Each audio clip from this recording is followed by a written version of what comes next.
Preface. This book is pragmatical, not philosophical. A practical manual, not a treatise upon theories. It is intended for the men and women whose most pressing need is for money, who wish to get rich first and philosophize afterward.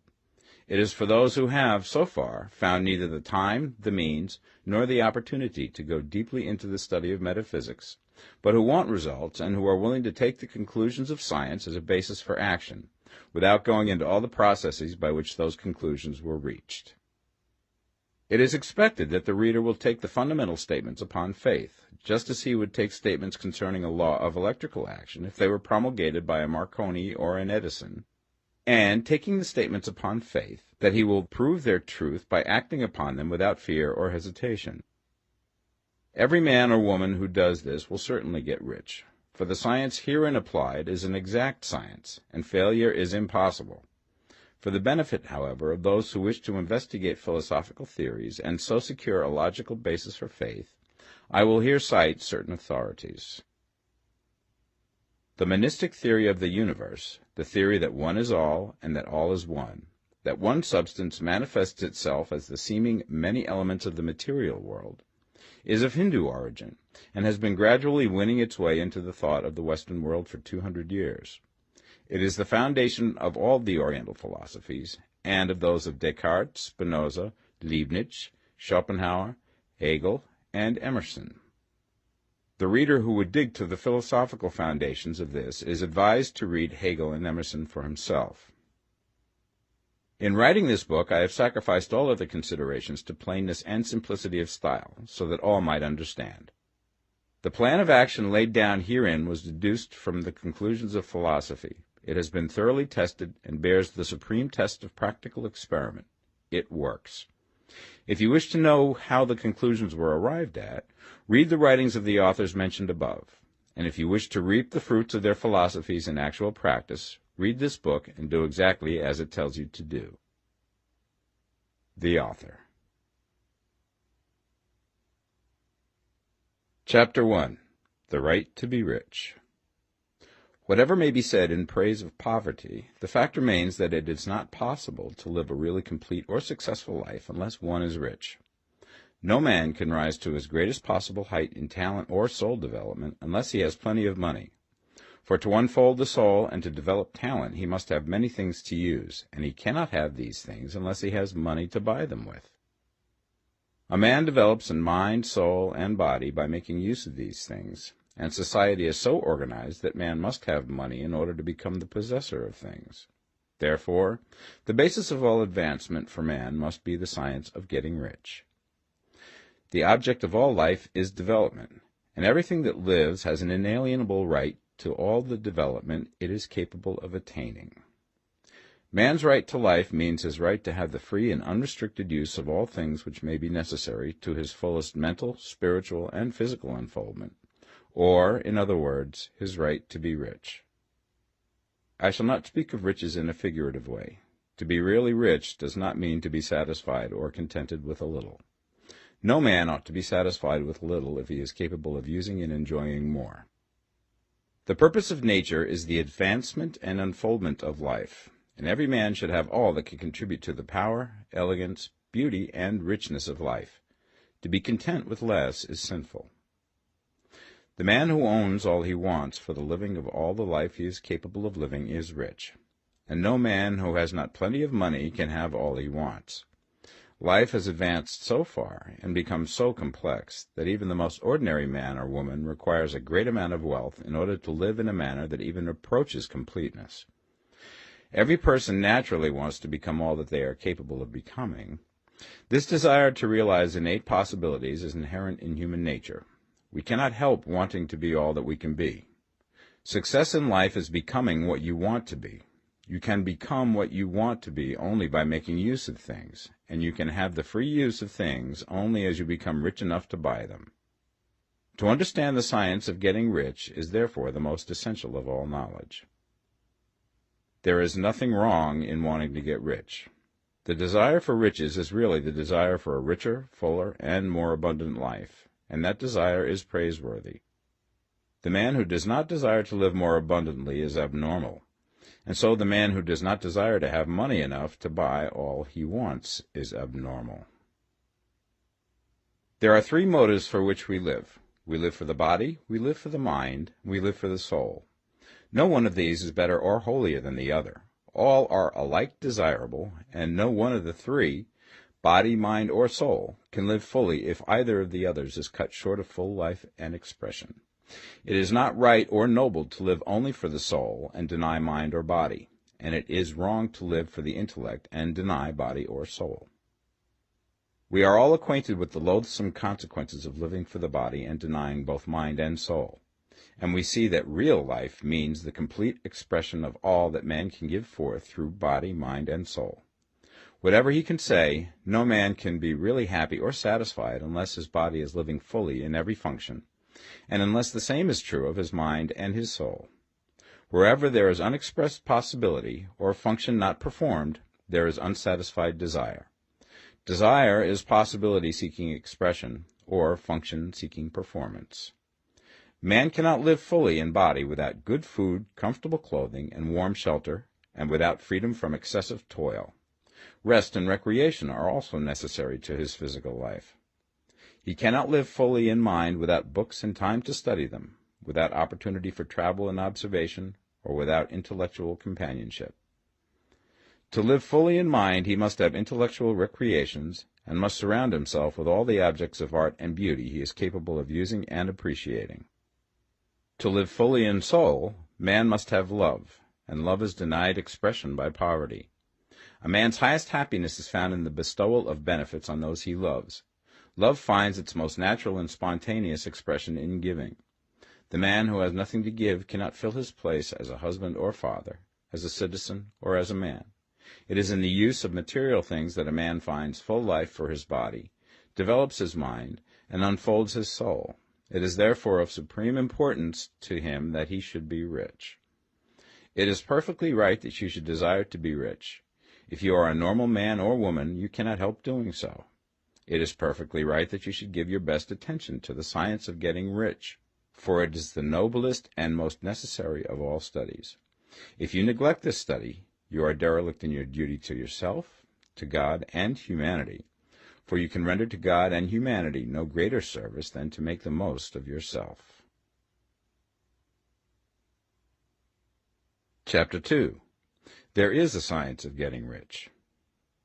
There is a science of getting rich, and it is an exact science, like algebra or arithmetic. There are certain laws which govern the process of acquiring riches. Once these laws are learned and obeyed by any man, he will get rich with mathematical certainty. The ownership of money and property comes as a result of doing things in a certain way.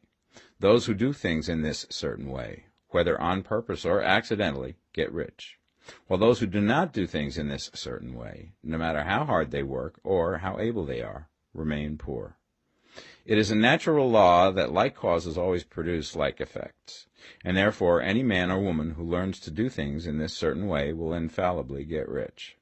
That the above statement is true is shown by the following facts. Getting rich is not a matter of environment, for if it were, all the people in certain neighborhoods would become wealthy. The people of one city would all be rich, while those of other towns would all be poor. Or the inhabitants of one state would roll in wealth, and those of an adjoining state would be in poverty. But everywhere we see rich and poor living side by side, in the same environment, and often engaged in the same vocations. When two men are in the same locality and in the same business, and one gets rich while the other remains poor, it shows that getting rich is not primarily a matter of environment. Some environments may be more favorable than others, but when two men in the same business are in the same neighborhood, and one gets rich while the other fails, it indicates that getting rich is the result of doing things in a certain way.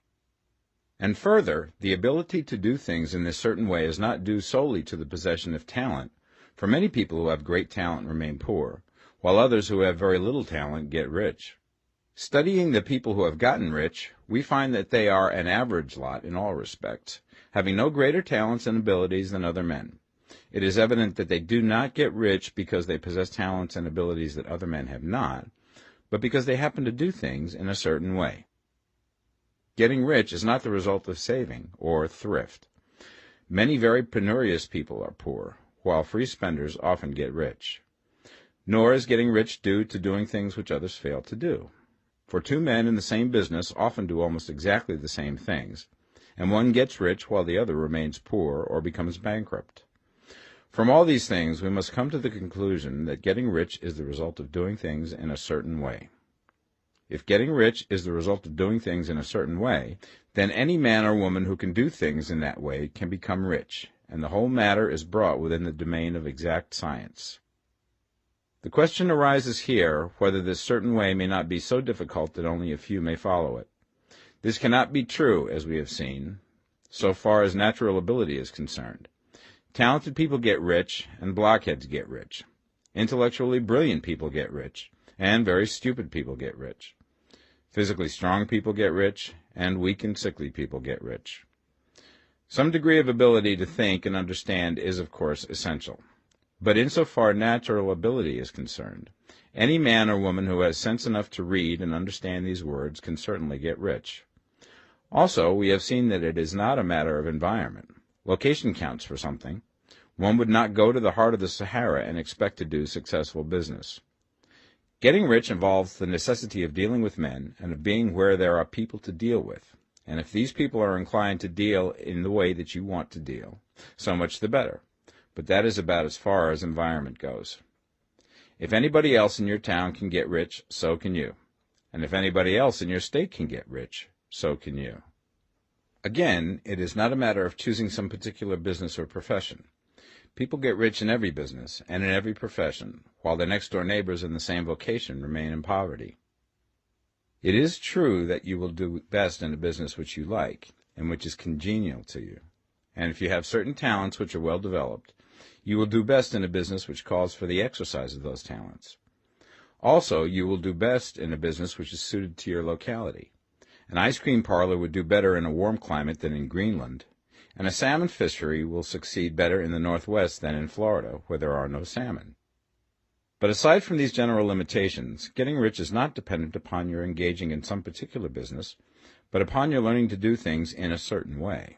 If you are now in business and anybody else in your locality is getting rich in the same business, while you are not getting rich, it is because you are not doing things in the same way that the other person is doing them. No one is prevented from getting rich by lack of capital. True, as you get capital, the increase becomes more easy and rapid, but one who has capital is already rich and does not need to consider how to become so.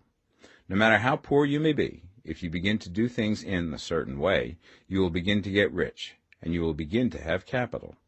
The getting of capital is a part of the process of getting rich, and it is a part of the result which invariably follows the doing of things in a certain way.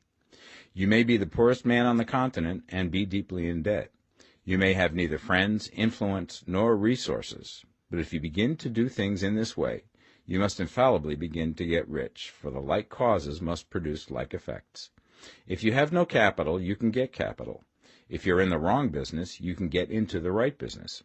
If you're in the wrong location, you can go to the right location, and you can do so by beginning in your present business and in your present location, to do things in the certain way which causes success.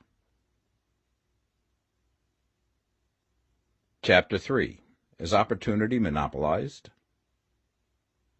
No man is kept poor because opportunity has been taken away from him, because other people have monopolized the wealth and have put a fence around it. You may be shut off from engaging in business in certain lines, but there are other channels open to you. Probably it would be hard for you to get control of any of the great railroad systems. That field is pretty well monopolized, but the electric railway business is still in its infancy and offers plenty of scope for enterprise, and it will be but a very few years until traffic and transportation through the air will become a great industry, and in all its branches will give employment to hundreds of thousands and perhaps to millions of people. Why not turn your attention to the development of aerial transportation, instead of competing with J.J. Hill and others for a chance in the steam railway world? It is quite true that if you are a working man in the employ of the Steel Trust, you have very little chance of becoming the owner of the plant in which you work. But it is also true that if you will commence to act in a certain way, you can soon leave the employ of the Steel Trust. You can buy a farm from 10 to 40 acres and engage in business as a producer of foodstuffs. There is great opportunity at this time for men who will live upon small tracts of land and cultivate the same intensively. Such men will certainly get rich. You may say that it is impossible for you to get the land, but I'm going to prove to you that it is not impossible, and that you can certainly get a farm if you will go to work in a certain way. At different periods, the tide of opportunity sets in different directions, according to the needs of the whole, and the particular stage of social evolution which has been reached. At present, in America, it is setting towards agricultural and the allied industries and professions. Today, opportunity is open before the factory worker in his line. It is open before the businessman who supplies the farmer more than before the one who supplies the factory worker, and before the professional man who waits upon the farmer more than before the one who serves the working class. There is an abundance of opportunity for the man who will go with the tide instead of trying to swim against it.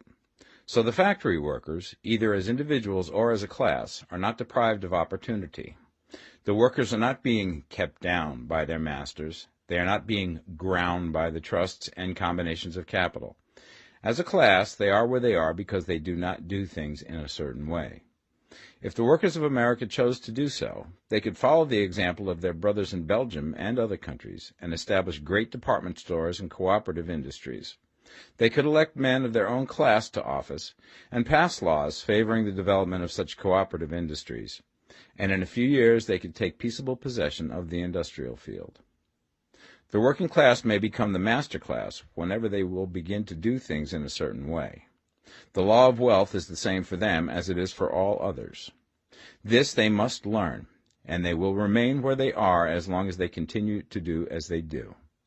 The individual worker, however, is not held down by the ignorance or the mental slothfulness of his class.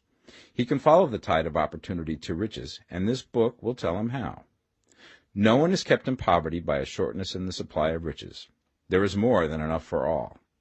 A palace as large as the Capitol in Washington might be built for every family on earth from the building material in the United States alone, and under intensive cultivation, this country would produce wool, cotton, linen, and silk enough to clothe each person in the world finer than Solomon was arrayed in all his glory, together with food enough to feed them all luxuriously. The visible supply is practically inexhaustible, and the invisible supply really is inexhaustible. Everything you see on earth is made from one original substance, out of which all things proceed. New forms are constantly being made, and older ones are dissolving, but all are shapes assumed by one thing. There is no limit to the supply of formless stuff or original substance. The universe is made out of it, but it was not all used in making the universe. The spaces in, through, and between the forms of the visible universe are permeated and filled with the original substance, with the formless stuff, with the raw material of all things. 10,000 times as much has been made might still be made, and even then we should not have exhausted the supply of universal raw material. No man, therefore, is poor because nature is poor, or because there is not enough to go around. Nature is an inexhaustible storehouse of riches. The supply will never run short.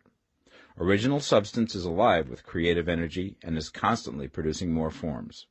When the supply of building material is exhausted, more will be produced. When the soil is exhausted so that foodstuffs and materials for clothing will no longer grow upon it, it will be renewed or more soil will be made.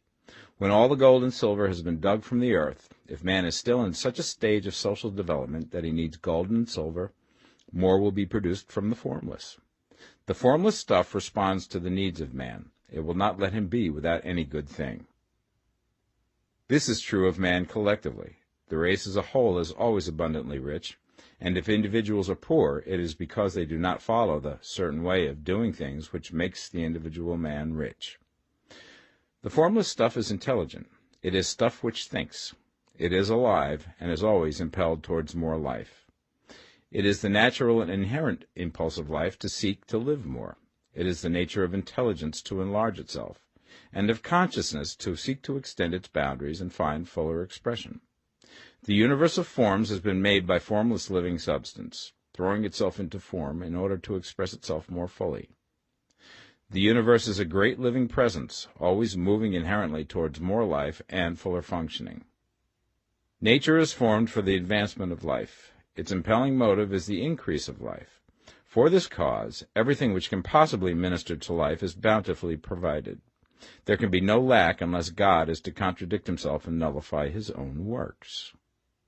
You are not kept poor by lack in the supply of riches. It is a fact which I shall demonstrate a little further on, that even the resources of the formless supply are at the command of the man or woman who will act and think in a certain way. Chapter 4. The first principle in the science of getting rich. Thought is the only power which can produce tangible riches from the formless substance. The stuff from which all things are made is a substance which thinks, and a thought of form in this substance produces the form. Original substance moves according to its thoughts. Every form and process you see in nature is the visible expression of a thought in original substance. As the formless stuff thinks of a form, it takes that form. As it thinks of a motion, it makes that motion. That is the way all things were created. We live in a thought world, which is part of a thought universe. The thought of a moving universe extended through formless substance, and the thinking stuff moving according to that thought, took the form of systems of planets and maintains that form. Thinking substance takes the form of its thought and moves according to that thought. Holding the idea of a circling system of suns and worlds, it takes the form of these bodies and moves them as it thinks. Thinking the form of a slow-growing oak tree, it moves accordingly and produces the tree, though centuries may be required to do the work. In creating, the formless seems to move according to the lines of motion it has established. The thought of an oak tree does not cause the instant formation of a full-grown tree, but it does start in motion the forces which will produce the tree, along established lines of growth. Every thought of form held in thinking substance causes the creation of the form, but always, or at least generally, along lines of growth and action already established. The thought of a house of a certain construction, if it were impressed upon formless substance, might not cause the instant formation of the house, but it would cause the turning of creative energies already working in trade and commerce into such channels as to result in the speedy building of the house. And if there were no existing channels through which the creative energy could work, then the house would be formed directly from primal substance, without waiting for the slow processes of the organic and inorganic world. No thought of form can be impressed upon original substance without causing the creation of the form. Man is a thinking center and can originate thought. All the forms that man fashions with his hands must first exist in his thought. He cannot shape a thing until he has thought that thing. And so far, man has confined his efforts wholly to the work of his hands. He has applied manual labor to the world of forms, seeking to change or modify those already existing. He has never thought of trying to cause the creation of new forms by impressing his thoughts upon formless substance. When man has a thought form, he takes material from the forms of nature and makes an image of the form which is in his mind. He has so far made little or no effort to cooperate with formless intelligence, to work with the Father. He has not dreamed that he can do what he seeth the Father doing. Man reshapes and modifies existing forms by manual labor. He has given no attention to the question whether he may not produce things from formless substance by communicating his thoughts to it. We propose to prove that he may do so, to prove that any man or woman may do so, and to show how.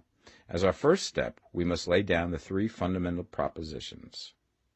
First, we assert that there is one original formless stuff, or substance, from which all things are made. All the seemingly many elements are but different presentations of one element. All the many forms found in organic and inorganic nature are but different shapes, made from the same stuff. And this stuff is thinking stuff. A thought held in it produces the form of the thought. Thought, in thinking substance, produces shapes. Man is a thinking center, capable of original thought. If a man can communicate his thought to original thinking substance, he can cause the creation or formation of the thing he thinks about. To summarize this, there is a thinking stuff from which all things are made, and which, in its original state, permeates, penetrates, and fills the interspaces of the universe. A thought in this substance produces the thing that is imaged by the thought. Man can form things in his thought, and, by impressing his thought upon formless substance, can cause the thing he thinks about to be created. It may be asked if I can prove these statements, and without going into details, I answer that I can do so, both by logic and experience. Reasoning back from the phenomena of form and thought, I come to one original thinking substance. And reasoning forward from that thinking substance, I come to man's power to cause the formation of the thing he thinks about. And by experiment, I find the reasoning true. And this is my strongest proof. If one man who reads this book gets rich by doing what it tells him to do, that is evidence in support of my claim. But if every man who does what it tells him to do gets rich, that is proof positive until someone goes through the process and fails. The theory is true until the process fails, and this process will not fail. For every man who does exactly what this book tells him to do will get rich. I have said that men get rich by doing things in a certain way, and in order to do so, men must become able to think in a certain way. A man's way of doing things is the direct result of the way he thinks about things. To do things in a way that you want to do them, you will have to acquire the ability to think the way you want to think. This is the first step towards getting rich. To think what you want to think is to think truth, regardless of appearances. Every man has the natural and inherent power to think what he wants to think, but it requires far more effort to do so than it does to think the thoughts which are suggested by appearances. To think according to appearance is easy. To think truth regardless of appearances is laborious, and requires the expenditure of more power than any other work man is called upon to perform. There is no labor from which most people shrink as they do from that of sustained and consecutive thought. It is the hardest work in the world. This is especially true when truth is contrary to appearances.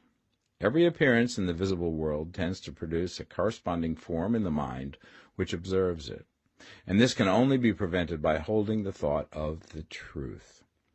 To look upon the appearance of disease will produce the form of disease in your own mind and ultimately in your body, unless you hold the thought of the truth, which is that there is no disease. It is only an appearance, and the reality is health. To look upon the appearances of poverty will produce corresponding forms in your own mind, unless you hold to the truth that there is no poverty, there is only abundance. To think health when surrounded by the appearance of disease, or to think riches when in the midst of appearances of poverty, requires power, but he who acquires this power becomes a master mind. He can conquer fate. He can have what he wants.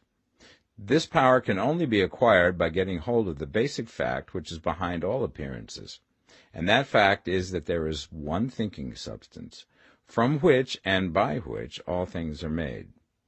Then we must grasp the truth that every thought held in this substance becomes a form, and that man can so impress his thoughts upon it as to cause them to take form and become visible things.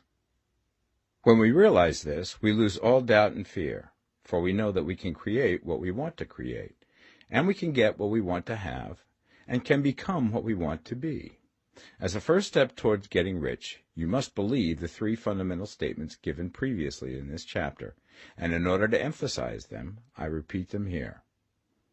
There is a thinking stuff from which all things are made, and which, in its original state, permeates, penetrates, and fills the interspaces of the universe.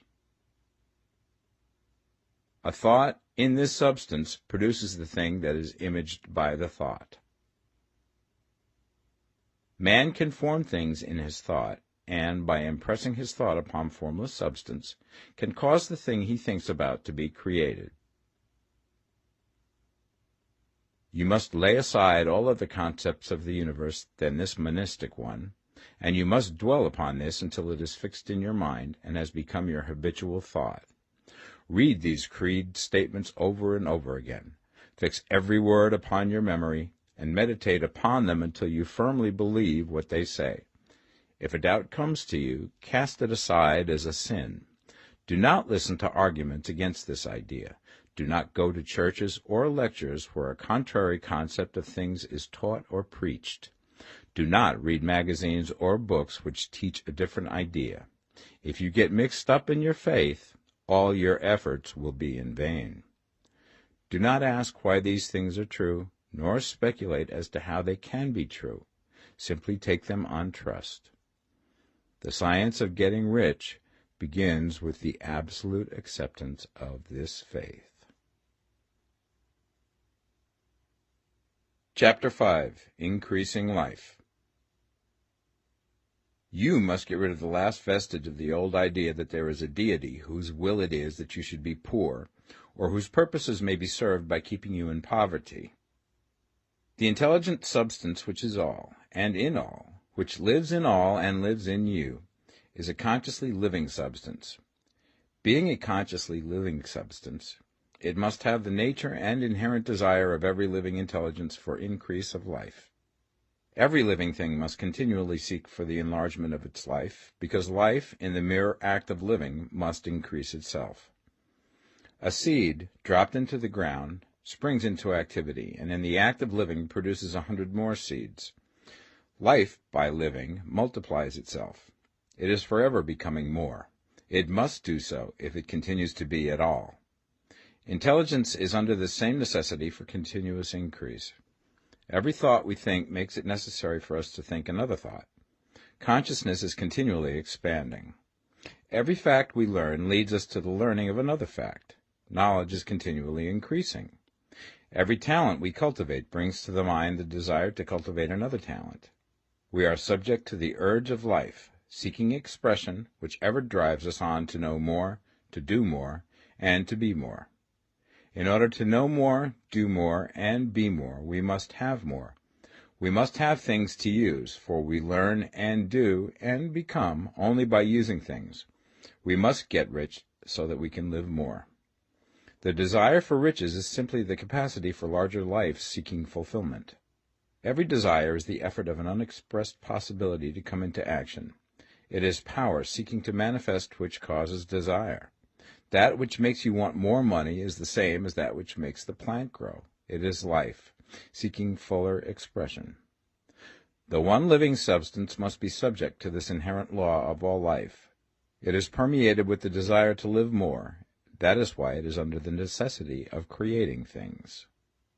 The one substance desires to live more in you. Hence, it wants you to have all the things you can use.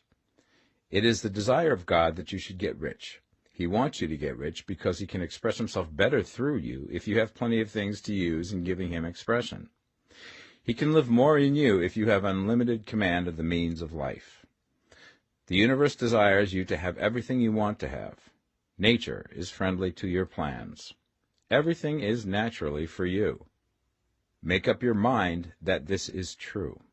It is essential, however, that your purpose should harmonize with the purpose that is in all. You must want real life, not mere pleasure of sensual gratification. Life is the performance of function, and the individual really lives only when he performs every function, physical, mental, and spiritual, of which he is capable, without excess in any. You do not want to get rich in order to live swinishly, for the gratification of animal desires, that is not life. But the performance of every physical function is a part of life, and no one lives completely who denies the impulses of the body a normal and healthful expression. You do not want to get rich solely to enjoy mental pleasures, to get knowledge, to gratify ambition, to outshine others, to be famous. All these are a legitimate part of life, but the man who lives for the pleasures of the intellect alone will only have a partial life, and he will never be satisfied with his lot. You do not want to get rich solely for the good of others, to lose yourself for the salvation of mankind, to experience the joys of philanthropy and sacrifice. The joys of the soul are only a part of life, and they are no better or nobler than any other part. You want to get rich in order that you may eat, drink, and be merry when it is time to do these things, in order that you may surround yourself with beautiful things, see distant lands, feed your mind, and develop your intellect, in order that you may love men and do kind things, and be able to play a good part in helping the world to find truth. But remember that extreme altruism is no better and no nobler than extreme selfishness. Both are mistakes. Get rid of the idea that God wants you to sacrifice yourself for others, and that you can secure his favor by doing so. God requires nothing of the kind. What he wants is that you should make the most of yourself, for yourself and for others, and you can help others more by making the most of yourself than in any other way. You can make the most of yourself only by getting rich, so it is right and praiseworthy that you should give your first and best thought to the work of acquiring wealth. Remember, however, that the desire of substance is for all, and its movements must be for more life to all. It cannot be made to work for less life to any, because it is equally in all, seeking riches and life. Intelligent substance will make things for you, but it will not take things away from someone else and give them to you. You must get rid of the thought of competition. You are to create, not to compete for what is already created. You do not have to take anything away from anyone. You do not have to drive sharp bargains.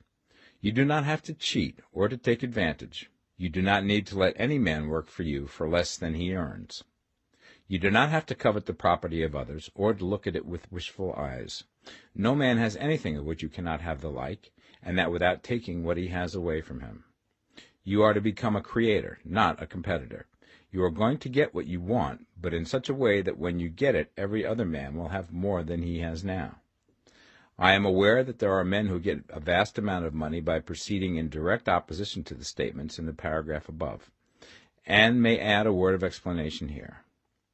Men of the plutocratic type, who become very rich, do so sometimes purely by their extraordinary ability on the plane of competition, and sometimes they unconsciously relate themselves to substance and its great purposes and movements for the general racial upbuilding through industrial evolution.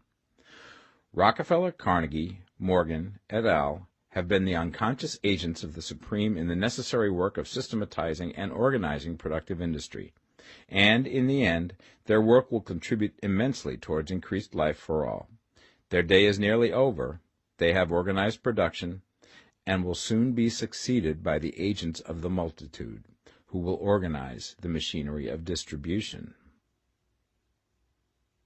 The multimillionaires are like the monster reptiles of the prehistoric eras. They play a necessary part in the evolutionary process, but the same power which produced them will dispose of them, and it is well to bear in mind that they have never been really rich. A record of the private lives of most of this class will show that they have really been the most abject and wretched of the poor. Riches secured on the competitive plane are never satisfactory and permanent. They are yours today and another's tomorrow. Remember, if you are to become rich in a scientific and certain way, you must rise entirely out of the competitive thought. You must never think for a moment that the supply is limited. Just as soon as you begin to think that all the money is being cornered and controlled by bankers and others, and that you must exert yourself to get laws passed to stop this process, and so on, in that moment you drop into the competitive mind, and your power to cause creation is gone for the time being. And what is worse, you will probably arrest the creative movements you have already instituted.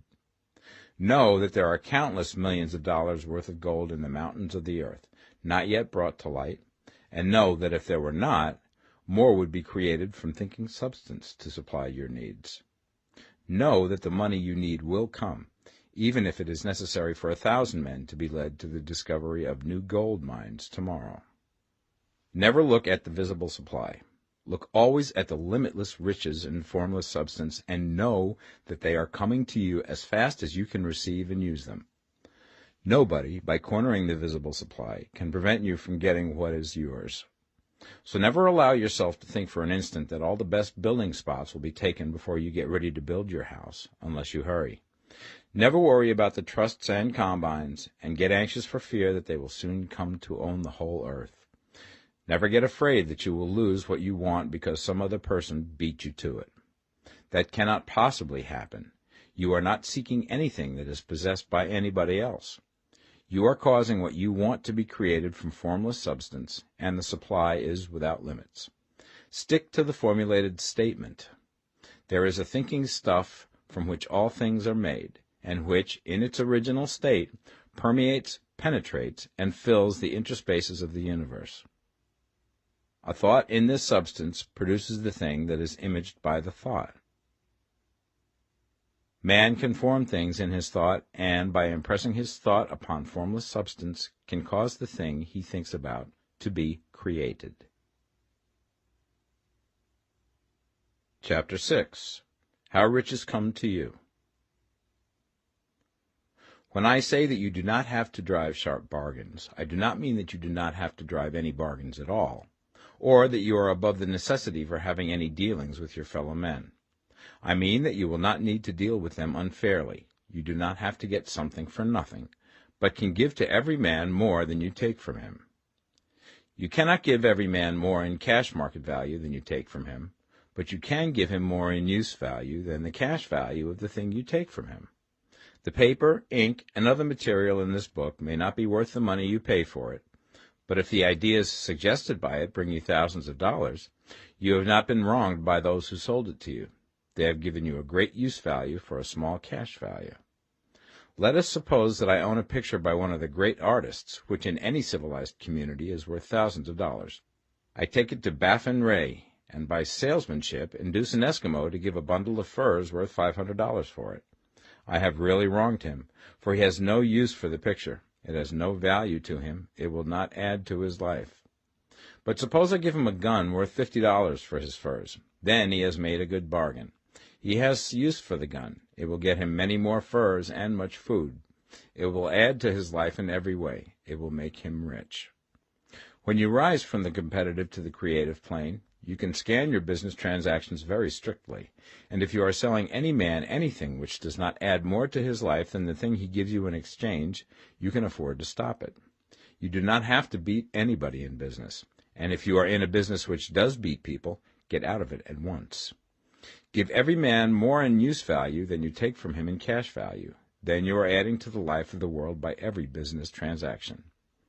If you have people working for you, you must take from them more in cash value than you pay them in wages.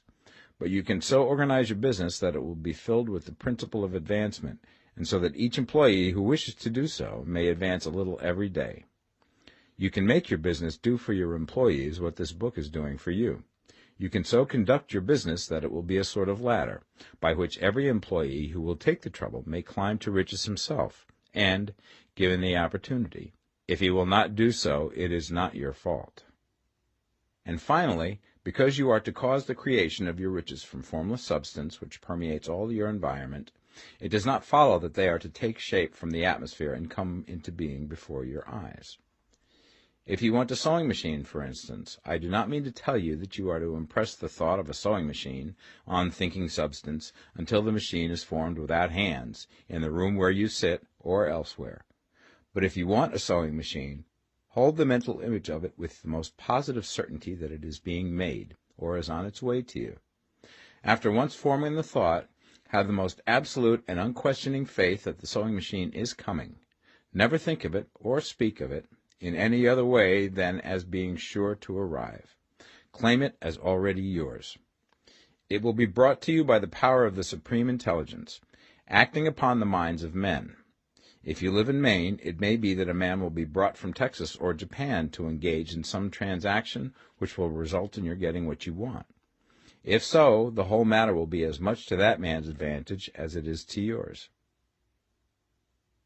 Do not forget for a moment that the thinking substance is through all, in all, communicating with all, and can influence all. The desire of thinking substance for a fuller life and better living has caused the creation of all the sewing machines already made, and it can cause the creation of millions more, and will, whenever men set it in motion by desire and faith, and by acting in a certain way. You can certainly have a sewing machine in your house, and it is just as certain that you can have any other thing or things which you want, and which you will use for the advancement of your own life and the lives of others. You need not hesitate about asking largely. It is your Father's pleasure to give you the kingdom, said Jesus. Original substance wants to live all that is possible in you, and wants you to have all that you can or will use for the living of the most abundant life. If you fix upon your consciousness the fact that the desire you feel for the possession of riches is one with the desire of omnipotence for more complete expression, your faith becomes invincible. Once I saw a little boy sitting at a piano, and vainly tried to bring harmony out of the keys, and I saw that he was grieved and provoked by his inability to play real music. I asked him the cause of his vexation, and he answered, "I can feel the music in me, but I can't make my hands go right." The music in him was the urge of original substance, containing all the possibilities of all life. All that there is of music was seeking expression through the child. God, the one substance, is trying to live and do and enjoy things through humanity. He is saying, I want hands to build wonderful structures, to play divine harmonies, to paint glorious pictures. I want feet to run my errands, eyes to see my beauties, tongues to tell mighty truths and to sing marvelous songs, and so on. All that there is of possibility is seeking expression through men. God wants those who can play music to have pianos and every other instrument, and to have the means to cultivate their talents to the fullest extent. He wants those who can appreciate beauty to be able to surround themselves with beautiful things. He wants those who can discern truth to have every opportunity to travel and observe. He wants those who can appreciate dress to be beautifully clothed, and those who can appreciate good food to be luxuriously fed. He wants all these things because it is himself that enjoys and appreciates them. It is God who wants to play and sing and enjoy beauty and proclaim truth and wear fine clothes and eat good food. It is God that worketh in you to will and to do, said Paul. The desire you feel for riches is the infinite, seeking to express himself in you as he sought to find expression in the little boy at the piano. So you need not hesitate to ask largely. Your part is to focalize and express the desire to God. This is a difficult point with most people. They retain some of the old idea that poverty and self-sacrifice are pleasing to God. They look upon poverty as a part of the plan, a necessity of nature. They have the idea that God has finished his work and made all that he can make, and that the majority of men must stay poor because there is not enough to go around. They hold to so much of this erroneous thought that they feel ashamed to ask for wealth.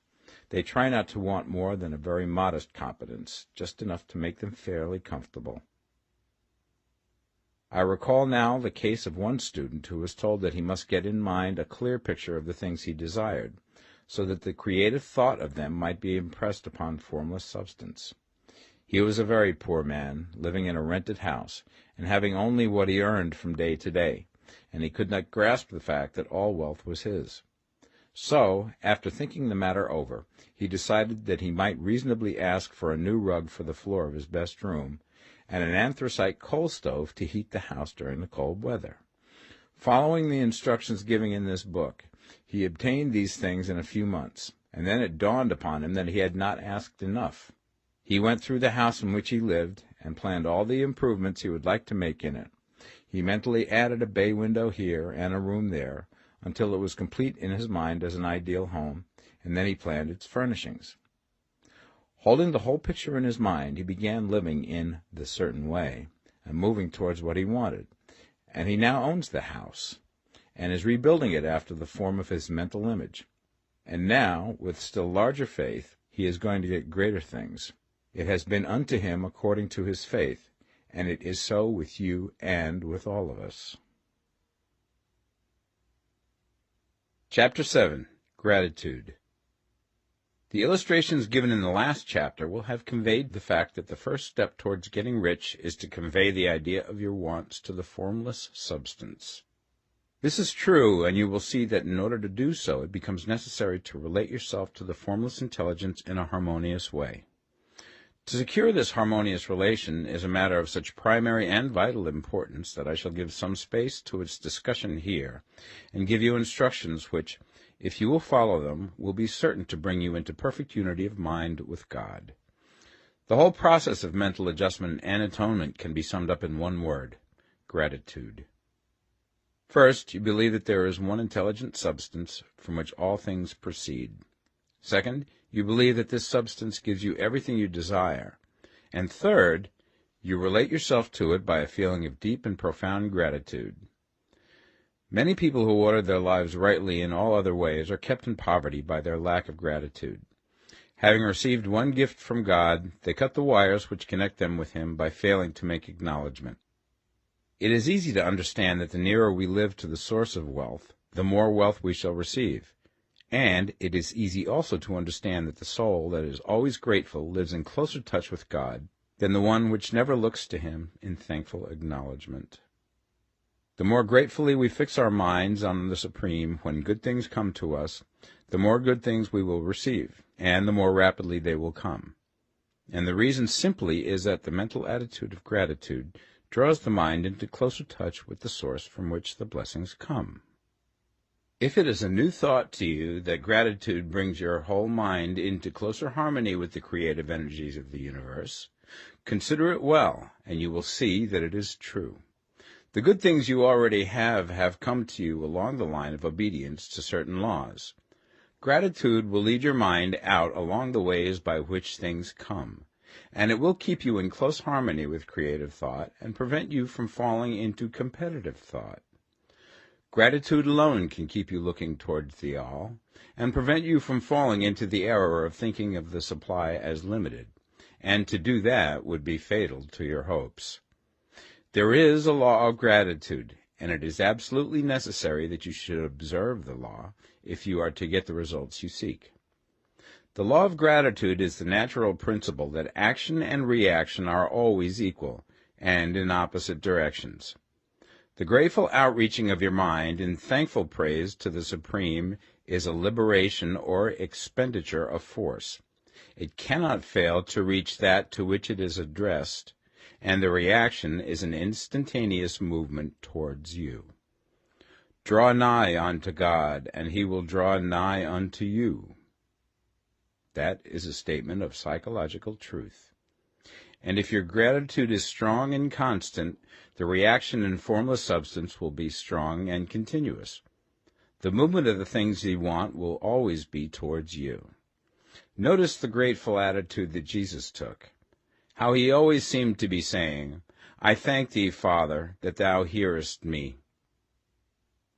You cannot exercise much power without gratitude, for it is gratitude that keeps you connected with power.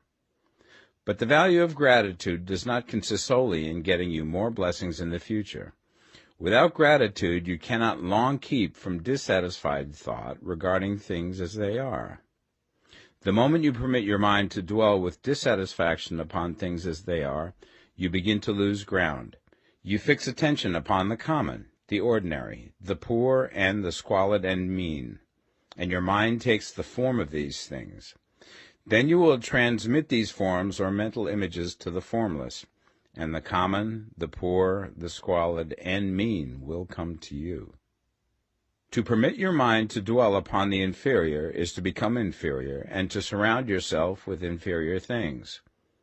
On the other hand, to fix your attention on the best is to surround yourself with the best, and to become the best. The creative power within us makes us into the image of that to which we give our attention. We are thinking substance, and thinking substance always takes the form of that which it thinks about. The grateful mind is constantly fixed upon the best. Therefore it tends to become the best. It takes the form or character of the best and will receive the best. Also, faith is born of gratitude. The grateful mind continually expects good things, and expectation becomes faith. The reaction of gratitude upon one's own mind produces faith, and every outgoing wave of grateful thanksgiving increases faith. He who has no feeling of gratitude cannot long retain a living faith, and without a living faith you cannot get rich by the creative method, as we shall see in the following chapters. It is necessary, then, to cultivate the habit of being grateful for every good thing that comes to you, and to give thanks continuously. And because all things have contributed to your advancement, you should include all things in your gratitude. Do not waste time thinking or talking about the shortcomings or wrong actions of plutocrats or trust magnates. Their organization of the world has made your opportunity. All you get really comes to you because of them. Do not rage against corrupt politicians. If it were not for politicians, we should fall into anarchy, and your opportunity would be greatly lessened. God has worked a long time and very patiently to bring us up to where we are in industry and government, and he is going right on with his work. There is not the least doubt that he will do away with plutocrats, trust magnates, captains of industry, and politicians as soon as they can be spared. But in the meantime, behold, they are all very good. Remember that they are all helping to arrange the lines of transmission along which your riches will come to you, and be grateful to them all. This will bring you into harmonious relations with the good in everything, and the good in everything will move toward you.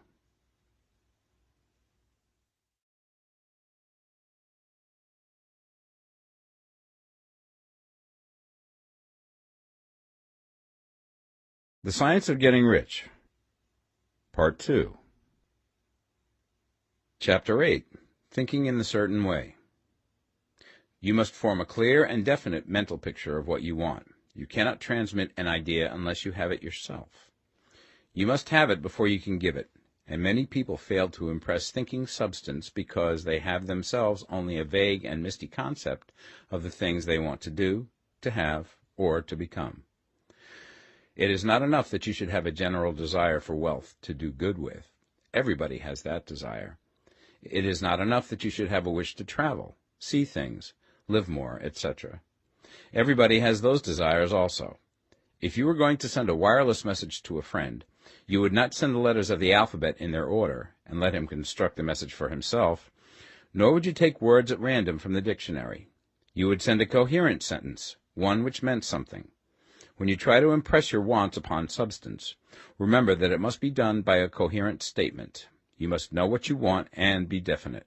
You can never get rich or start the creative power into action by sending out unformed longings and vague desires.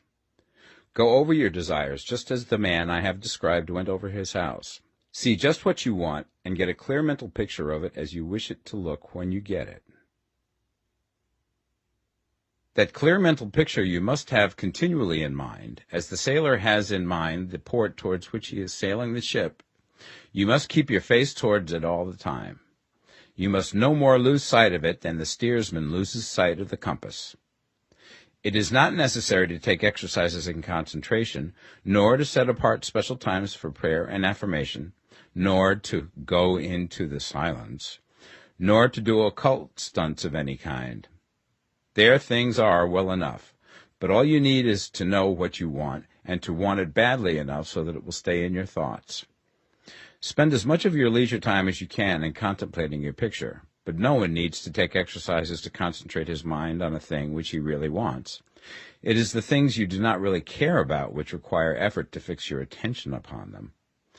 And unless you really want to get rich, so that the desire is strong enough to hold your thoughts directly to the purpose, as the magnetic pole holds the needle of the compass, it will hardly be worthwhile for you to try to carry out the instructions given in this book. The methods herein set forth are for people whose desire for riches is strong enough to overcome mental laziness and the love of ease, and make them work. The more clear and definite you make your pictures then, and the more you dwell upon it, bringing out all of its delightful details, the stronger your desire will be, and the stronger your desire, the easier it will be to hold your mind fixed upon the picture of what you want. Something more is necessary, however, than merely to see the picture clearly. If that is all you do, you are only a dreamer, and will have little or no power for accomplishment. Behind your clear vision must be the purpose to realize it, to bring it out in tangible expression. And behind this purpose must be an invincible and unwavering faith that the thing is already yours, that it is at hand, and you have only to take possession of it. Live in the new house mentally until it takes form around you physically. In the mental realm, enter at once into full enjoyment of the things you want. Whatsoever things ye ask for when ye pray, believe that ye receive them, and ye shall have them, said Jesus. See the things you want as if they were actually around you all the time. See yourself as owning and using them. Make use of them in imagination, just as you will use them when they are your tangible possessions. Dwell upon your mental picture until it is clear and distinct, and then take the mental attitude of ownership towards everything in that picture.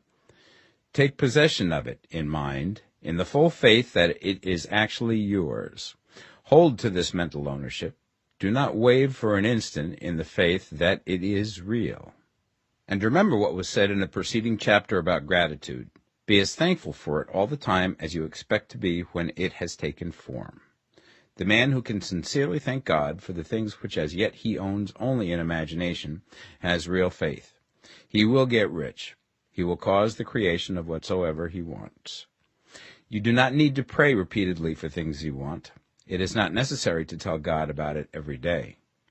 Use not vain repetitions as the heathens do, said Jesus to his pupils. For your Father knoweth that ye have need of these things before ye ask him. Your part is to intelligently formulate your desires for the things which make for a larger life, and to get these desires arranged into a coherent whole, and then to impress this whole desire upon the formless substance, which has the power and the will to bring you what you want. You do not make this impression by repeating strings of words. You make it by holding the vision with unshakable purpose to attain it, and with steadfast faith that you do attain it. The answer to your prayer is not according to your faith while you are talking, but according to your faith while you are working. You cannot impress the mind of God by having a special Sabbath day set apart to tell him what you want, and then forgetting him during the rest of the week. You cannot impress him by having special hours to go into your closet and pray, if you then dismiss the matter from your mind until the hour of prayer comes again. Oral prayer is well enough, and has its effect, especially upon yourself, in clarifying your vision and strengthening your faith. But it is not your oral petitions which get you what you want. In order to get rich, you do not need a sweet hour of prayer. You need to pray without ceasing. And by prayer I mean holding steadily to your vision, with the purpose to cause its creation into solid form, and the faith that you are doing so. Believe that ye receive them. The whole matter turns on receiving, once you have clearly formed your vision. When you have formed it, it is well to make an oral statement, addressing the Supreme in reverent prayer, and from that moment you must, in mind, receive what you ask for. Live in the new house, wear the fine clothes, ride in the automobile, go on the journey, and confidently plan for greater journeys. Think and speak of all things you have asked for in terms of actual present ownership. Imagine an environment and a financial condition exactly as you want them, and live all the time in that imaginary environment and financial condition. Mind, however, that you do not do this as a mere dreamer and castle builder. Hold to the faith that the imaginary is being realized, and to the purpose to realize it. Remember that it is faith and purpose in the use of imagination which makes the difference between the scientist and the dreamer. And having learned this fact, it is here that you must learn the proper use of the will. Chapter 9. How to use the will.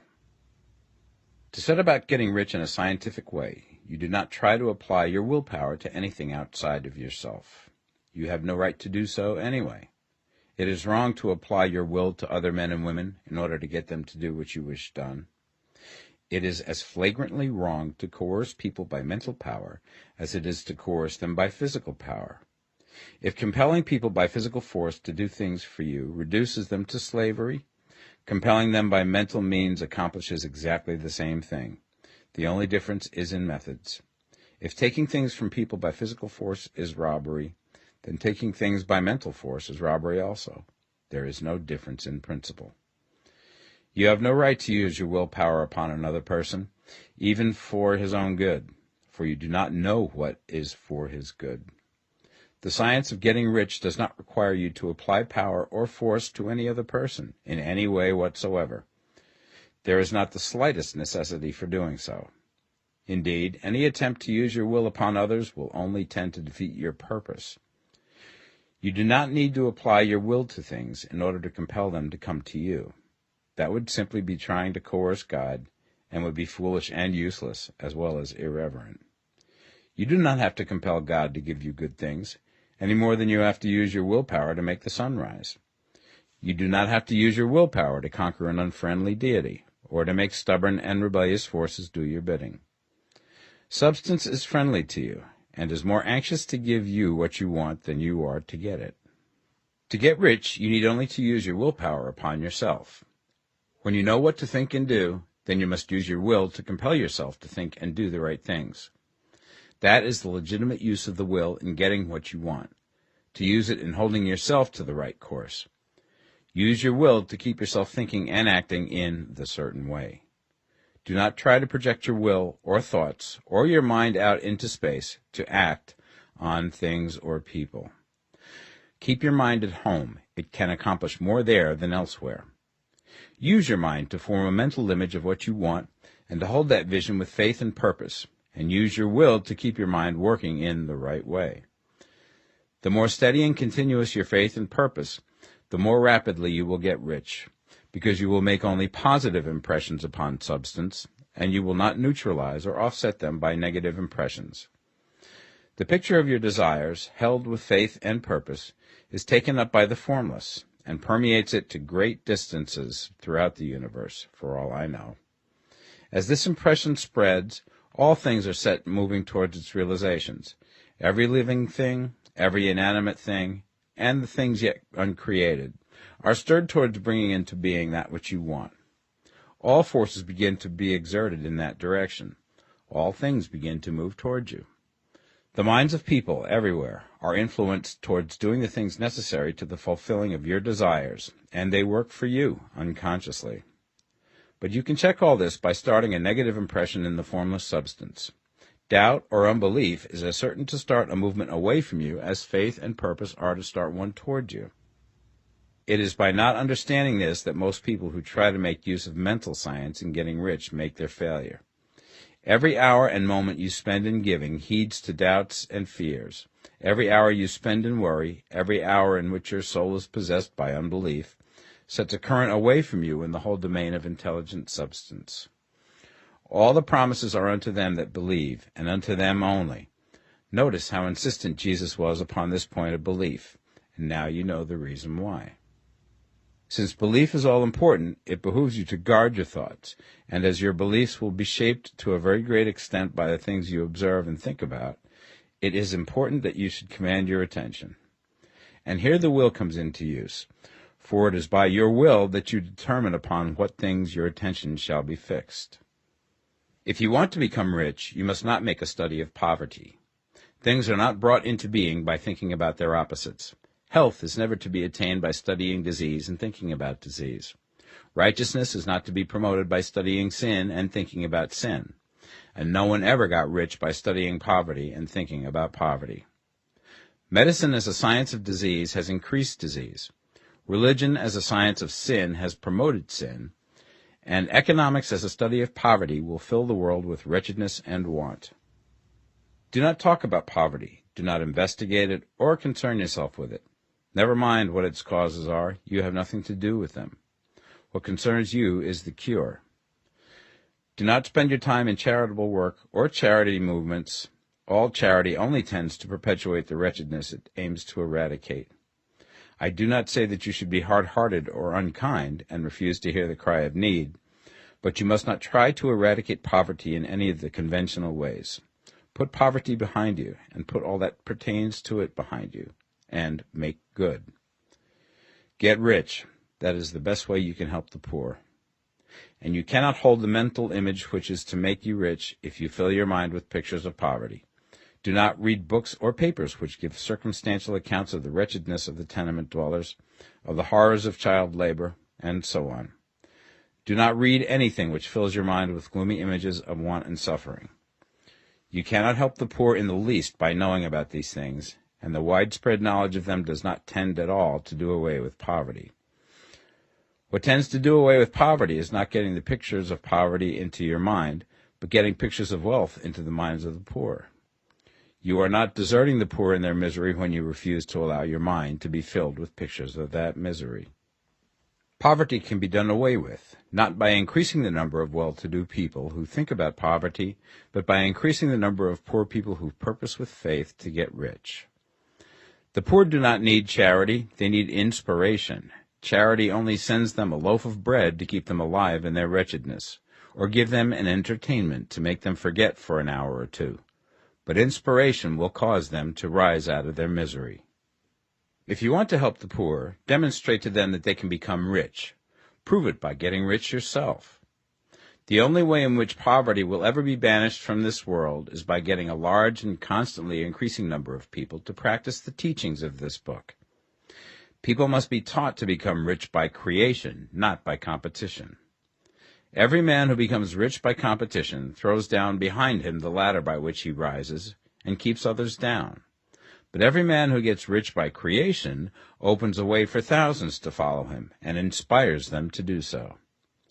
You are not showing hardness of heart or an unfeeling disposition when you refuse to pity poverty, see poverty, read about poverty, or think or talk about it, or to listen to those who do talk about it. Use your willpower to keep your mind off the subject of poverty and to keep it fixed with faith and purpose on the vision of what you want. Chapter 10. Further Use of the Will. You cannot retain a true and clear vision of wealth if you are constantly turning your attention to opposing pictures, whether they be external or imaginary. Do not tell of your past troubles of a financial nature, if you have had them. Do not think of them at all. Do not tell of the poverty of your parents, or the hardships of your early life. To do any of these things is to mentally class yourself with the poor for the time being, and it will certainly check the movement of things in your direction. Let the dead bury their dead, as Jesus said. Put poverty and all things that pertain to poverty completely behind you. You have accepted a certain theory of the universe as being correct, and are resting all your hopes of happiness on its being correct. And what can you gain by giving heed to conflicting theories? Do not read religious books which tell you that the world is soon coming to an end, and do not read the writing of muckrakers and pessimistic philosophers who tell you that it is going to the devil. The world is not going to the devil. It is going to God. It is wonderful becoming. True, there may be a good many things in existing conditions which are disagreeable, but what is the use of studying them when they are certainly passing away, and when the study of them only tends to check their passing and keep them with us? Why give time and attention to things which are being removed by evolutionary growth, when you can hasten their removal only by promoting the evolutionary growth as far as your part of it goes? No matter how horrible and seeming may be the conditions in certain countries, sections, or places, you waste your time and destroy your own chances by considering them. You should interest yourself in the world's becoming rich. Think of the riches in the world as coming to, instead of the poverty it is growing out of, and bear in mind that the only way in which you can assist the world in growing rich is by growing rich yourself through creative method, not the competitive one. Give your attention wholly to riches. Ignore poverty. Whenever you think or speak of those who are poor, think and speak of them as those who are becoming rich, as those who are to be congratulated rather than pitied. Then they and others will catch the inspiration and begin to search for the way out. Because I say that you are to give your whole time and mind and thought to riches, it does not follow that you are to be sordid or mean. To become really rich is the noblest aim you can have in life, for it includes everything else. On the competitive plane, the struggle to get rich is a godless scramble for power over other men. But when we come into the creative mind, all this is changed. All that is possible in the way of greatness and soul unfoldment, of service and lofty endeavor, comes by way of getting rich. All is made possible by the use of things. If you lack for physical health, you will find that the attainment of it is conditional on you getting rich. Only those who are emancipated from financial worry and who have the means to live a carefree existence and follow hygienic practices can have and retain health. Moral and spiritual greatness is possible only to those who are above the competitive battle for existence, and only those who are becoming rich on the plane of creative thought are free from the degrading influences of competition. If your heart is set on domestic happiness, remember that love flourishes best when there is refinement, a high level of thought, and freedom from corrupting influences, and these are to be found only where riches are attained by the exercise of creative thought, without strife or rivalry. You can aim at nothing so great or noble, I repeat, as to become rich, and you must fix your attention upon your mental picture of riches, to the exclusion of all that may tend to dim or obscure the vision. You must learn to see the underlying truth in all things. You must see beneath all seemingly wrong conditions the great one life, ever moving forward towards fuller expression and more complete happiness. It is the truth that there is no such thing as poverty, that there is only wealth. Some people remain in poverty because they are ignorant of the fact that there is wealth for them, and these can best be taught by showing them the way to affluence in your own person and practice. Others are poor because, while they feel that there is a way out, they are too intellectually indolent to put forth the mental effort necessary to find that way and by travel it. Others still are poor because, while they have some notion of science, they have become so swamped and lost in the maze of metaphysical and occult theories that they do not know which road to take. They try a mixture of many systems and fail in all. For these, again, the very best thing to do is to show the right way in your own person and practice. An ounce of doing things is worth a pound of theorizing. The very best thing you can do for the whole world is to make the most of yourself. You can serve God and man in no more effective way than by getting rich. That is, if you get rich by the creative method and not by the competitive one. Another thing. We assert that this book gives in detail the principles of the science of getting rich. And if that is true, you do not need to read any other book upon the subject. This may sound narrow and egotistical, but consider. There is no more scientific method of computation in mathematics than by addition, subtraction, multiplication, and division. No other method is possible. There can be but one shortest distance between 2 points. There is only one way to think scientifically, and that is to think in the way that leads by the most direct and simple route to the goal. No man has yet formulated a briefer or less complex system than the one set forth herein. It has been stripped of all non-essentials. When you commence on this, lay all others aside. Put them out of your mind altogether. Read this book every day. Keep it with you. Commit it to memory, and do not think about other systems and theories. If you do, you will begin to have doubts, and to be uncertain and wavering in your thought, and then you will begin to make failures. After you have made good and become rich, you may study other systems as much as you please. But until you are quite sure that you have gained what you want, do not read anything on this line but this book, unless it be the authors mentioned in the preface. And read only the most optimistic comments on the world's news, those in harmony with your picture. Also, postpone your investigations into the occult. Do not dabble in theosophy, spiritualism, or kindred studies. It is very likely that the dead still live and are near, but if they are, let them alone. Mind your own business. Wherever the spirits of the dead may be, they have their own work to do and their own problems to solve, and we have no right to interfere with them. We cannot help them, and it is very doubtful whether they can help us, or whether we have any right to trespass upon their time if they can.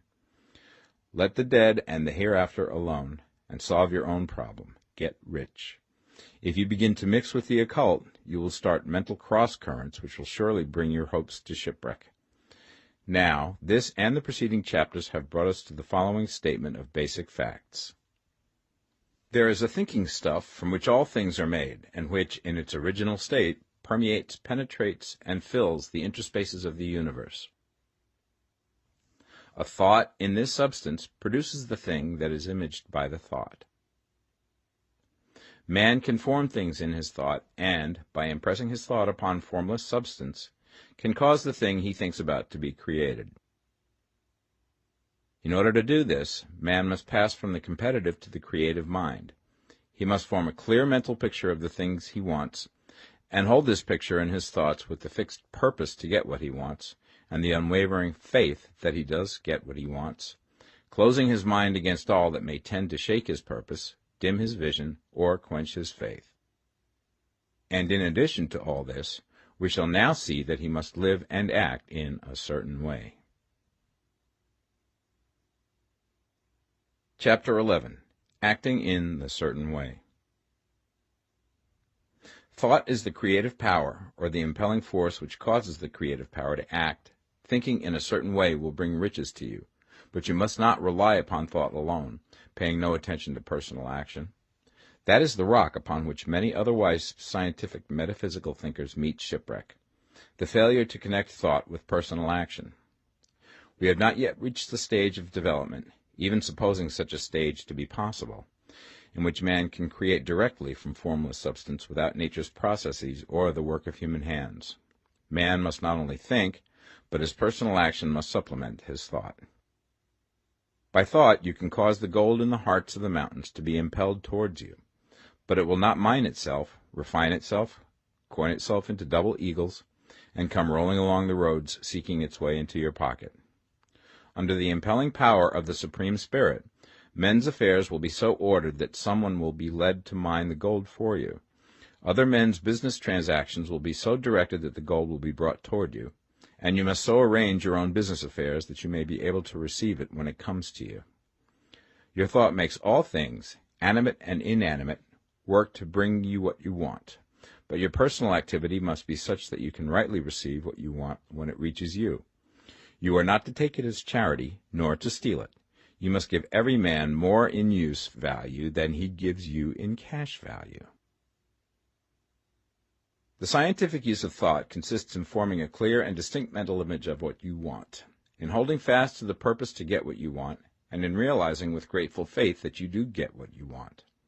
Do not try to project your thought in any mysterious or occult way, with the idea of having it go out and do things for you. That is a wasted effort and will weaken your power to think with sanity.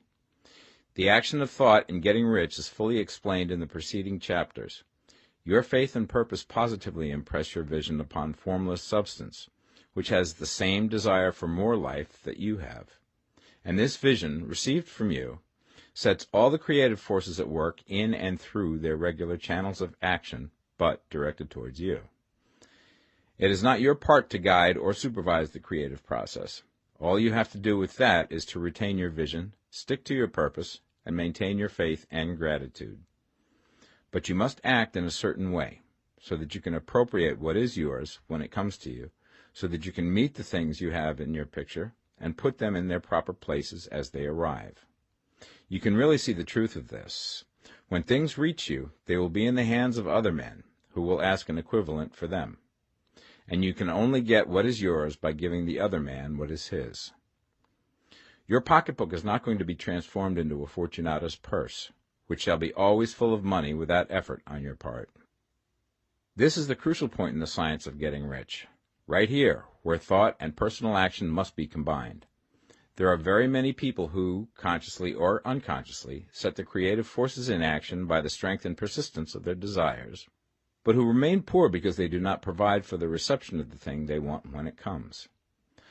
By thought, the thing you want is brought to you. By action, you receive it. Whatever your action is to be, it is evident that you must act now. You cannot act in the past, and it is essential to the clearness of your mental vision that you dismiss the past from your mind. You cannot act in the future, for the future is not here yet, and you cannot tell how you will want to act in any future contingency until that contingency has arrived. Because you are not in the right business or the right environment now, do not think that you must postpone action until you get into the right business or environment. And do not spend time in the present taking thought as to the best course in possible future emergencies. Have faith in your ability to meet any emergency when it arrives. If you act in the present with your mind on the future, your present action will be with a divided mind and will not be effective. Put your whole mind into present action. Do not give your creative impulse to original substance, and then sit down and wait for results. If you do, you will never get them. Act now. There is never any time but now, and there never will be any time but now. If you are ever to begin to make ready for the reception of what you want, you must begin now. And your action, whatever it is, must most likely be in your present business or employment, and must be upon the persons and things in your present environment.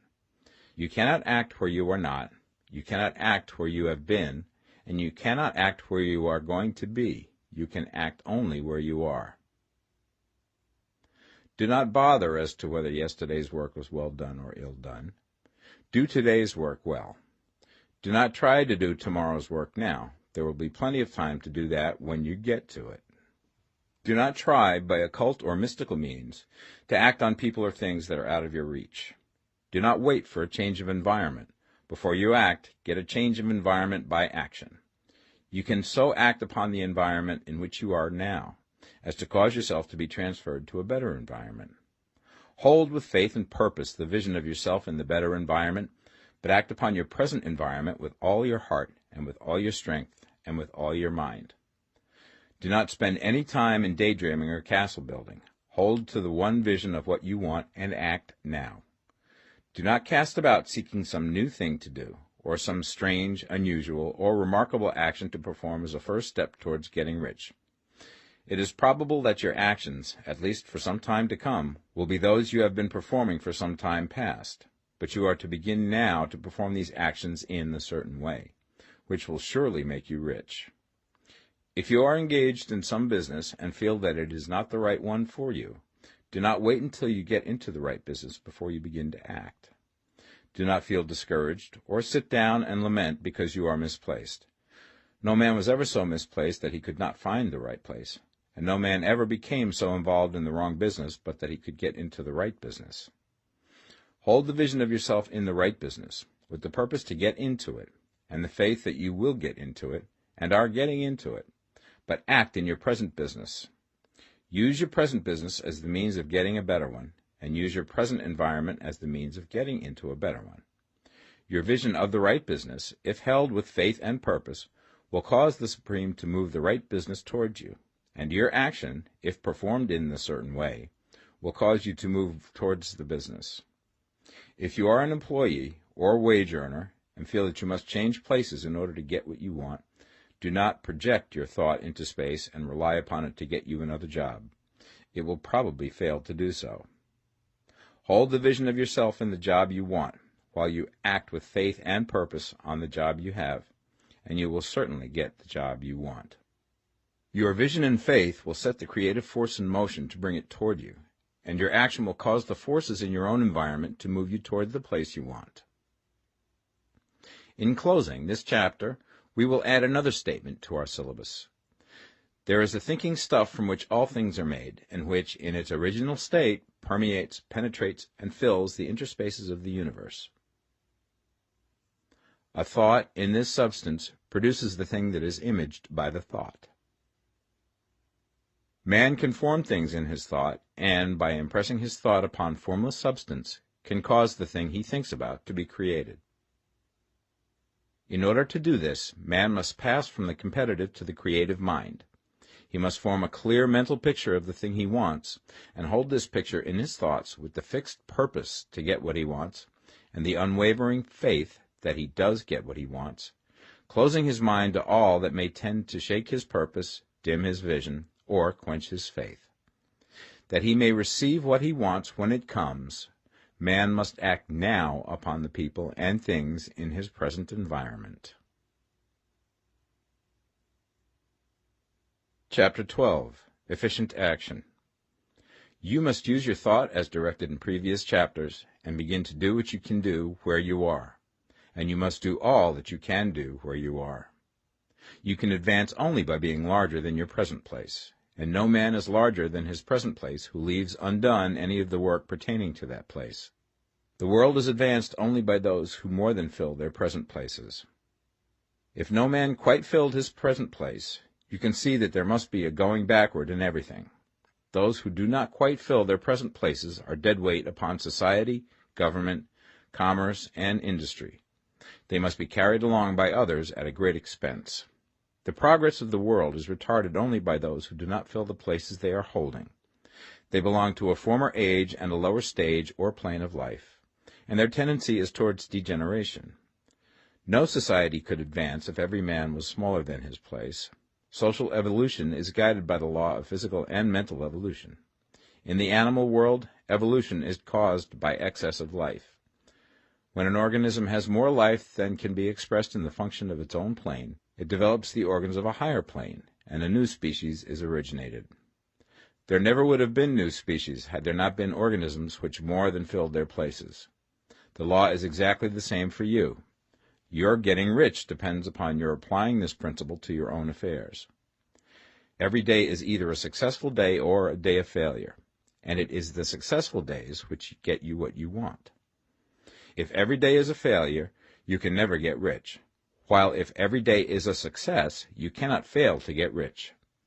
If there is something that may be done today, and you do not do it, you have failed in so far as that thing is concerned, and the consequences may be more disastrous than you imagine. You cannot foresee the results of even the most trivial act. You do not know the workings of all the forces that have been set moving in your behalf. Much may be depending on your doing some simple act. It may be the very thing which is to open the door of opportunity to very great possibilities. You can never know all the combinations which Supreme Intelligence is making for you in the world of things and of human affairs. Your neglect or failure to do some small thing may cause a long delay in getting what you want. Do, every day, all that can be done that day. There is, however, a limitation or qualification of the above that you must take into account. You are not to overwork, not to rush blindly into your business in the effort to do the greatest possible number of things in the shortest possible time. You are not to try to do tomorrow's work today, nor to do a week's work in a day. It is really not the number of things you do, but the efficiency of each separate action that counts. Every act is, in itself, either a success or a failure. Every act is, in itself, either effective or inefficient. Every inefficient act is a failure, and if you spend your life in doing inefficient acts, your whole life will be a failure. The more things you do, the worse for you if all your acts are inefficient ones. On the other hand, every efficient act is a success in itself, and if every act of your life is an efficient one, your whole life must be a success. The cause of failure is doing too many things in an inefficient manner, and not doing enough things in an efficient manner. You will see that it is a self-evident proposition that if you do not do any inefficient acts, and if you do a sufficient number of efficient acts, you will become rich. If, now, it is possible for you to make each act an efficient one, you see again that the getting of riches is reduced to an exact science, like mathematics.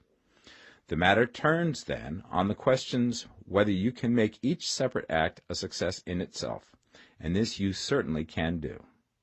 You can make each act a success because all power is working with you, and all power cannot fail.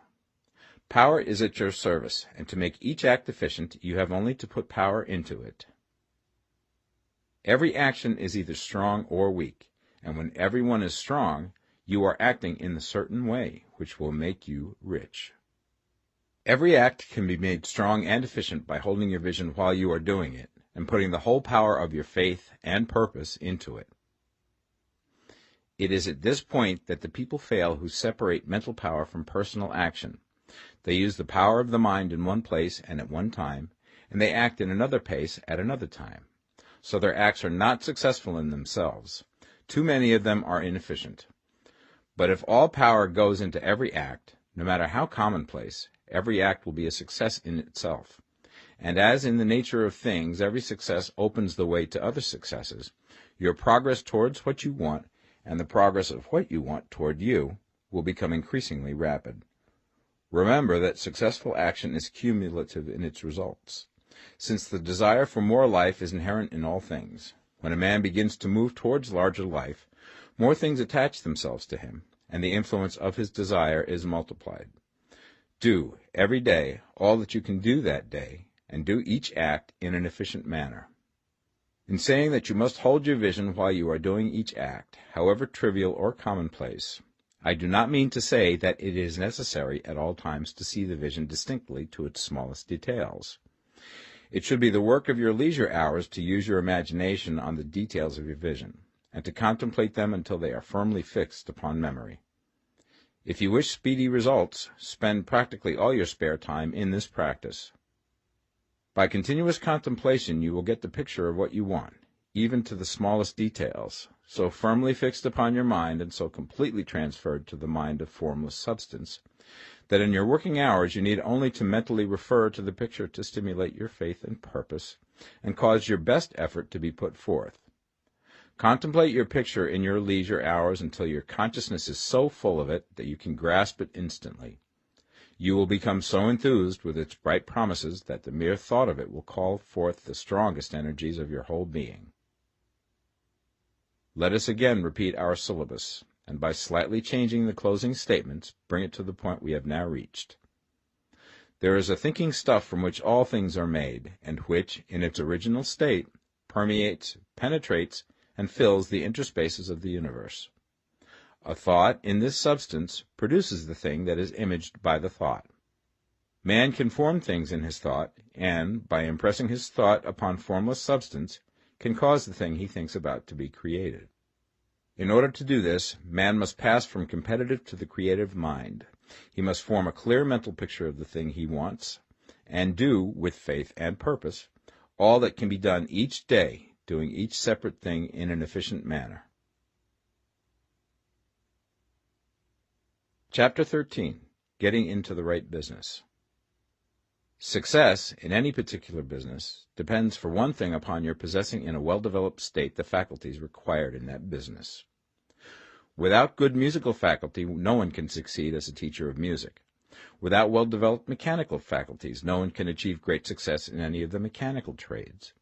Without tact and the commercial faculties, no one can succeed in the mercantile pursuits. But to possess in a well-developed state the faculties required in your particular vocation does not ensure getting rich. There are musicians who have remarkable talent and who yet remain poor. There are blacksmiths, carpenters, and so on who have excellent mechanical ability, but who do not get rich. And there are merchants with good faculties for dealing with men who nevertheless fail. The different faculties are tools. It is essential to have good tools, but it is also essential that the tools should be used in the right way. One man can take a sharp saw, a square, a good plane, and so on, and build a handsome article of furniture. Another man can take the same tools and set to work to duplicate the article, but his production will be a botch. He does not know how to use good tools in a successful way. The various faculties of your mind are the tools with which you must do the work which is to make you rich. It will be easier for you to succeed if you get into a business for which you are well equipped with mental tools. Generally speaking, you will do best in that business which will use your strongest faculties, the one for which you are naturally best fitted. But there are limitations to this statement also. No man should regard his vocation as being irrevocably fixed by the tendencies with which he was born. You can get rich in any business, for if you have not the right talent you can develop that talent. It merely means that you will have to make your tools as you go along, instead of confining yourself to the use of those with which you were born. It will be easier for you to succeed in a vocation for which you already have the talent in a well-developed state, but you can succeed in any vocation, for you can develop any rudimentary talent, and there is no talent of which you have not at least the rudiment. You will get rich most easily in point of effort if you do that for which you are best fitted, but you will get rich most satisfactorily if you do that which you want to do. Doing what you want to do is life, and there is no real satisfaction in living if we are compelled to be forever doing something which we do not like to do, and can never do what we want to do. And it is certain that you can do what you want to do. The desire to do it is proof that you have within you the power which can do it. Desire is a manifestation of power. The desire to play music is the power which can play music seeking expression and development. The desire to invent mechanical devices is the mechanical talent seeking expression and development. When there is no power, either developed or undeveloped, to do a thing, there is never any desire to do that thing. And where there is strong desire to do a thing, it is certain proof that the power to do it is strong, and only requires to be developed and applied in the right way. All things else being equal, it is best to select the business for which you have the best developed talent. But if you have a strong desire to engage in any particular line of work, you should select that work as the ultimate end at which you aim. You can do what you want to do, and it is your right and privilege to follow the business or avocation which will be most congenial and pleasant. You are not obliged to do what you do not like to do, and should not do it except as a means to bring you to the doing of the thing you want to do. If there are past mistakes whose consequences have placed you in an undesirable business or environment, you may be obliged for some time to do what you do not like to do. If you feel that you are not in the right vocation, do not act too hastily in trying to get into another one. The best way, generally, to change business or environment is by growth. Do not be afraid to make a sudden and radical change if the opportunity is presented, and you feel, after careful consideration, that it is the right opportunity. But never take sudden or radical action when you are in doubt as to the wisdom of doing so. There is never any hurry on the creative plane, and there is no lack of opportunity. When you get out of the competitive mind, you will understand that you never need to act hastily. No one else is going to beat you to the thing you want to do. There is enough for all. If one space is taken, another and a better one will be opened for you a little further on. There is plenty of time. When you are in doubt, wait. Fall back on the contemplation of your vision, and increase your faith and purpose. And by all means, in times of doubt and indecision, cultivate gratitude. A day or two spent in contemplating the vision of what you want, and in earnest thanksgiving that you are getting it, will bring your mind into such close relationship with the Supreme that you will make no mistake when you do act. There is a mind which knows all there is to know, and you can come into close unity with this mind by faith and the purpose to advance in life if you have deep gratitude. Mistakes come from acting hastily, or from acting in fear or doubt, or in forgetfulness of the right motive, which is more life to all and less to none. As you go on in the certain way, opportunities will come to you in increasing number, and you will need to be very steady in your faith and purpose, and to keep in close touch with the all-mind by reverent gratitude. Do all that you can do in a perfect manner every day, but do it without haste, worry, or fear. Go as fast as you can, but never hurry. Remember that in the moment you begin to hurry, you cease to be a creator and become a competitor. You drop back upon the old plane again. Whenever you find yourself hurrying, call a halt. Fix your attention on the mental image of the thing you want, and begin to give thanks that you are getting it. The exercise of gratitude will never fail to strengthen your faith and renew your purpose. Chapter 14. The Impression of Increase. Whether you change your vocation or not, your actions for the present must be those pertaining to the business in which you are now engaged. You can get into the business you want by making constructive use of the business you are already established in, by doing your daily work in a certain way. And in so far as your business consists in dealing with other men, whether personally or by letter, the key thought of all your efforts must be to convey to their minds the impression of increase. Increase is what all men and women are seeking. It is the urge of the formless intelligence within them, seeking fuller expression. The desire for increase is inherent in all nature. It is the fundamental impulse of the universe. All human activities are based on the desire for increase. People are seeking more food, more clothes, better shelter, more luxury, more beauty, more knowledge, more pleasure. Increase in something, more life. Every living thing is under this necessity for continuous advancement. Where increase of life ceases, dissolution and death set in at once. Man instinctively knows this, and hence he is forever seeking more. This law of perpetual increase is set forth by Jesus in the parable of the talents. Only those who gain more retain any. From him who hath not shall be taken away even that which he hath. The normal desire for increased wealth is not an evil or a reprehensible thing. It is simply the desire for more abundant life. It is aspiration. And because it is the deepest instinct of their natures, all men and women are attracted to him who can give them more of the means of life. In following the certain way, you are getting continuous increase for yourself, and you are giving it to all with whom you deal.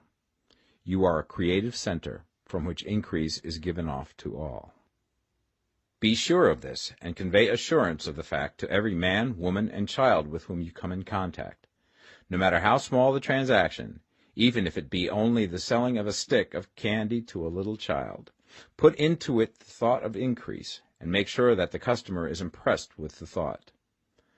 Convey the impression of advancement with everything you do, so that all people shall receive the impression that you are an advancing man, and that you advance all who deal with you. Even to the people whom you meet in a social way, without any thought of business, and to whom you do not try to sell anything, give the thought of increase. You can convey this impression by holding the unshakable faith that you, yourself, are in the way of increase, and by letting this faith inspire, fill, and permeate every action. Do everything that you do in the firm conviction that you are an advancing personality, and that you are giving advancement to everybody. Feel that you are getting rich, and that in doing so you are making others rich, and conferring benefits to all. Do not boast or brag of your success, or talk about it unnecessarily. True faith is never boastful. Wherever you find a boastful person, you find one who is secretly doubtful and afraid. Simply feel the faith, and let it work out in every transaction. Let every act and tone and look express the quiet assurance that you are getting rich, that you are already rich. Words will not be necessary to communicate this feeling to others. They will feel the sense of increase when in your presence, and will be attracted to you again. You must so impress others that they will feel that in associating with you they will get increase for themselves. See that you give them a use value greater than the cash value you are taking from them. Take an honest pride in doing this, and let everybody know it, and you will have no lack of customers. People will go where they are given increase, and the Supreme, which desires increase in all, and which knows all, will move towards you men and women who have never heard of you. Your business will increase rapidly, and you will be surprised at the unexpected benefits which will come to you. You will be able from day to day to make larger combinations, secure greater advantages, and to go on into a more congenial vocation if you desire to do so. You must never lose sight of your vision of what you want, or your faith and purpose to get what you want. Let me here give you another word of caution in regards to motives. Beware of the insidious temptation to seek for power over other men. Nothing is so pleasant to the unformed or partially developed mind as the exercise of power or dominion over others. The desire to rule for selfish gratification has been the curse of the world. For countless ages, kings and lords have drenched the earth with blood in their battles to extend their dominions, this not to seek more life for all, but to get more power for themselves. Today, the main motive in the business and industrial world is the same. Men marshal their armies of dollars and lay waste the lives and hearts of millions in the same mad scramble for power over others. Commercial kings, like political kings, are inspired by the lust for power.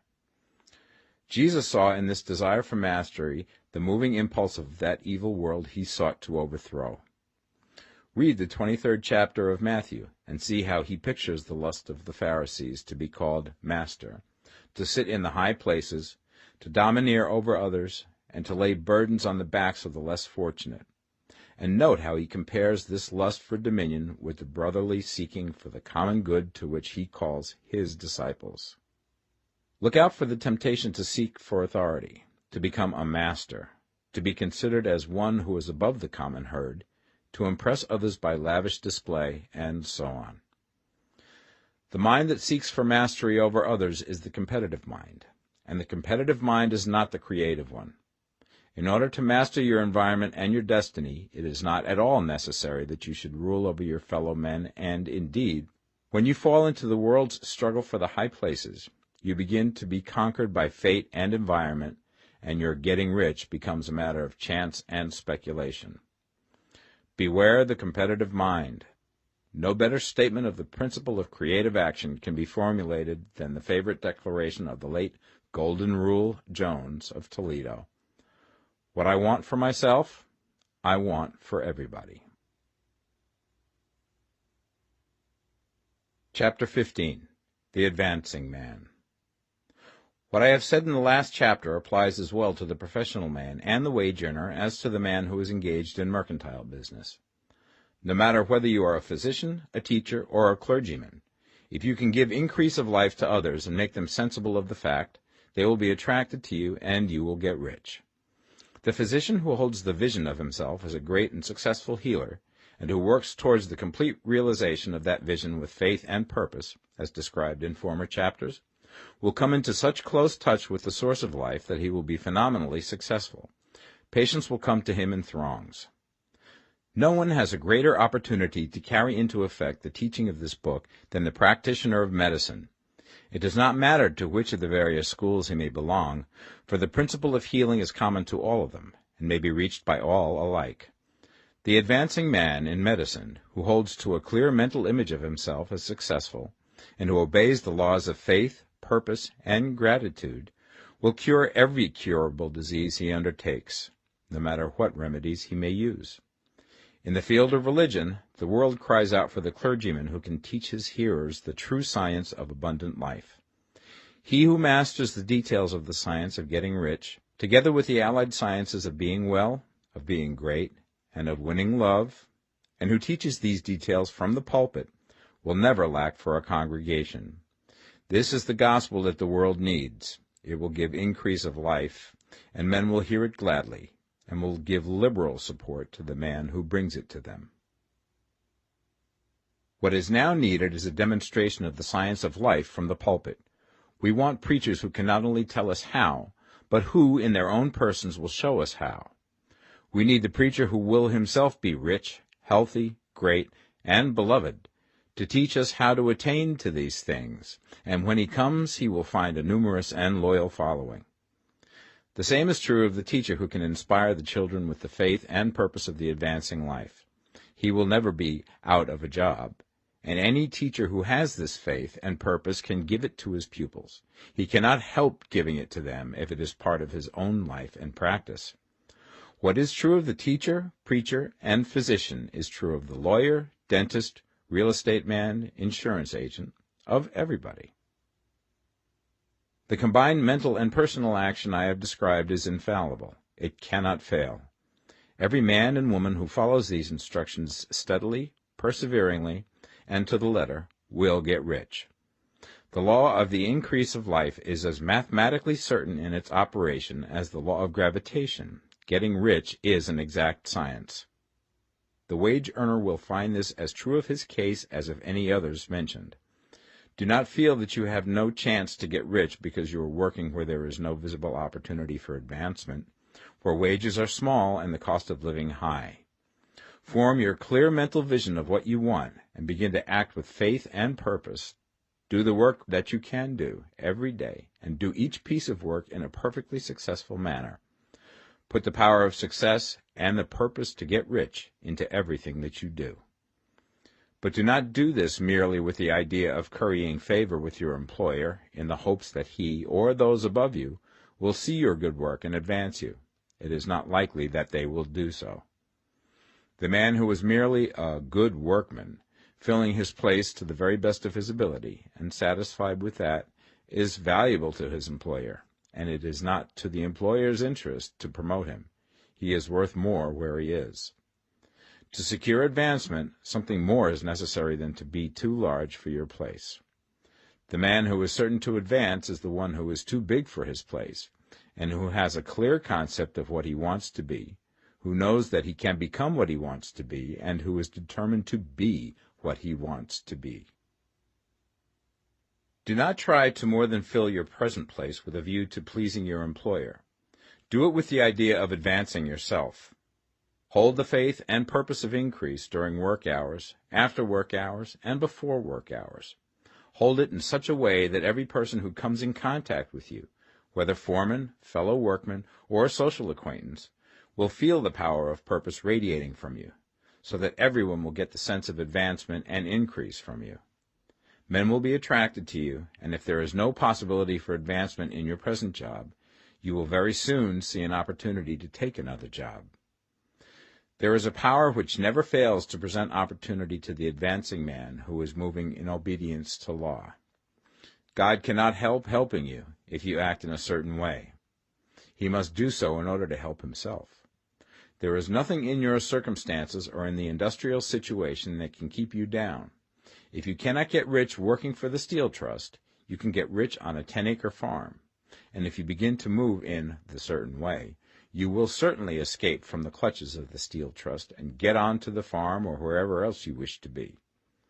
If a few thousands of its employees would enter upon the certain way, the Steel Trust would soon be in a bad plight. It would have to give its working men more opportunity or go out of business.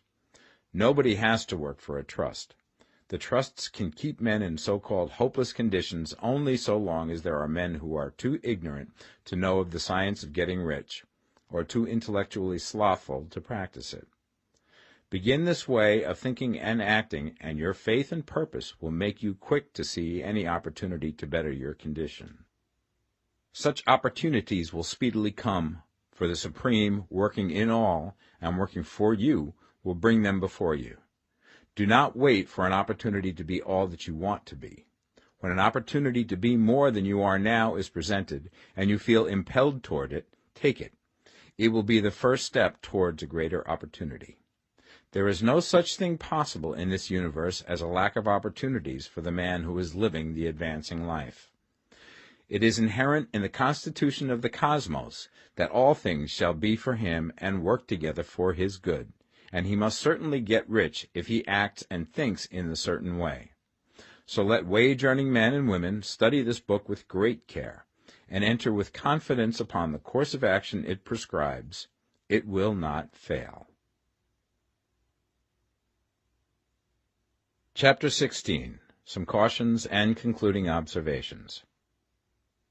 Many people will scoff at the idea that there is an exact science of getting rich. Holding the impression that the supply of wealth is limited, they will insist that social and governmental institutions must be changed before even any considerable number of people can acquire a competence. But this is not true. It is true that existing governments keep the masses in poverty, but this is because the masses do not think and act in the certain way. If the masses begin to move forward as suggested in this book, neither governments nor industrial systems can check them. All systems must be modified to accommodate the forward movement. If the people have the advancing mind, have the faith that they can become rich, and move forward with the fixed purpose to become rich, nothing can possibly keep them in poverty. Individuals may enter upon the certain way at any time and under any government, and may make themselves rich. And when any considerable number of individuals do so under any government, they will cause the system to be so modified as to open the way for others. The more men who get rich on the competitive plane, the worse for others. The more who get rich on the creative plane, the better for others. The economic salvation of the masses can only be accomplished by getting a large number of people to practice the scientific method set down in this book and become rich. These will show others the way and inspire them with a desire for real life, with the faith it can be attained, and with the purpose to attain it. For the present, however, it is enough to know that neither the government under which you live nor the capitalistic or competitive system of industry can keep you from getting rich. When you enter upon the creative plane of thought, you will rise above all these things and become a citizen of another kingdom. But remember that your thought must be held upon the creative plane. You are never for an instant to be betrayed into regarding the supply as limited, or into acting on the moral level of competition. Whenever you do fall into old ways of thought, correct yourself instantly, for when you are in the competitive mind, you have lost the cooperation of the mind of the whole.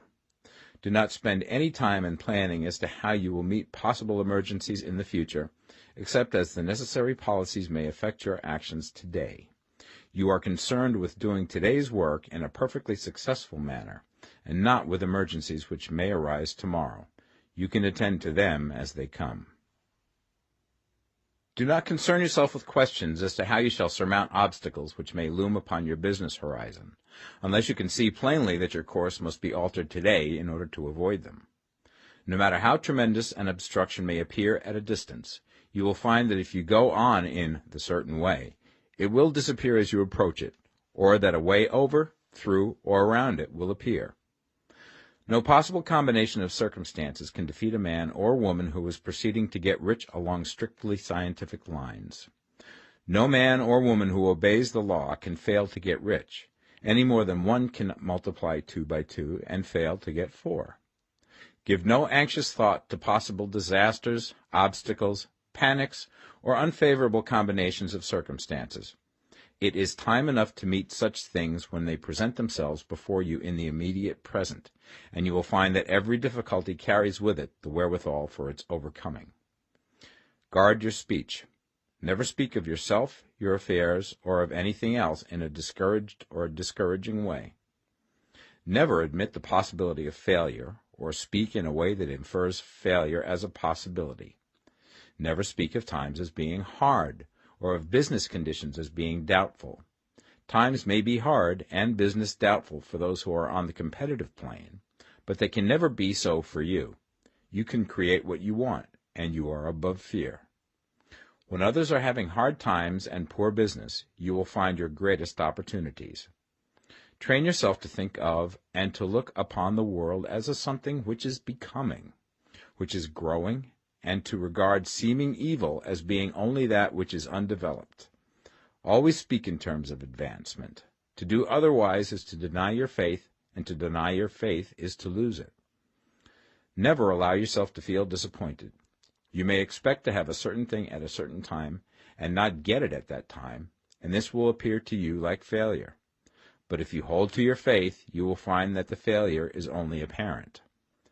Go on in the certain way, and if you do not receive that thing, you will receive something so much better that you will see that the seeming failure was really a great success. A student of this science had set his mind on making a certain business combination which seemed to him at the time to be very desirable, and he worked for some weeks to bring it about. When the crucial time came, the thing failed in a perfectly inexplicable way.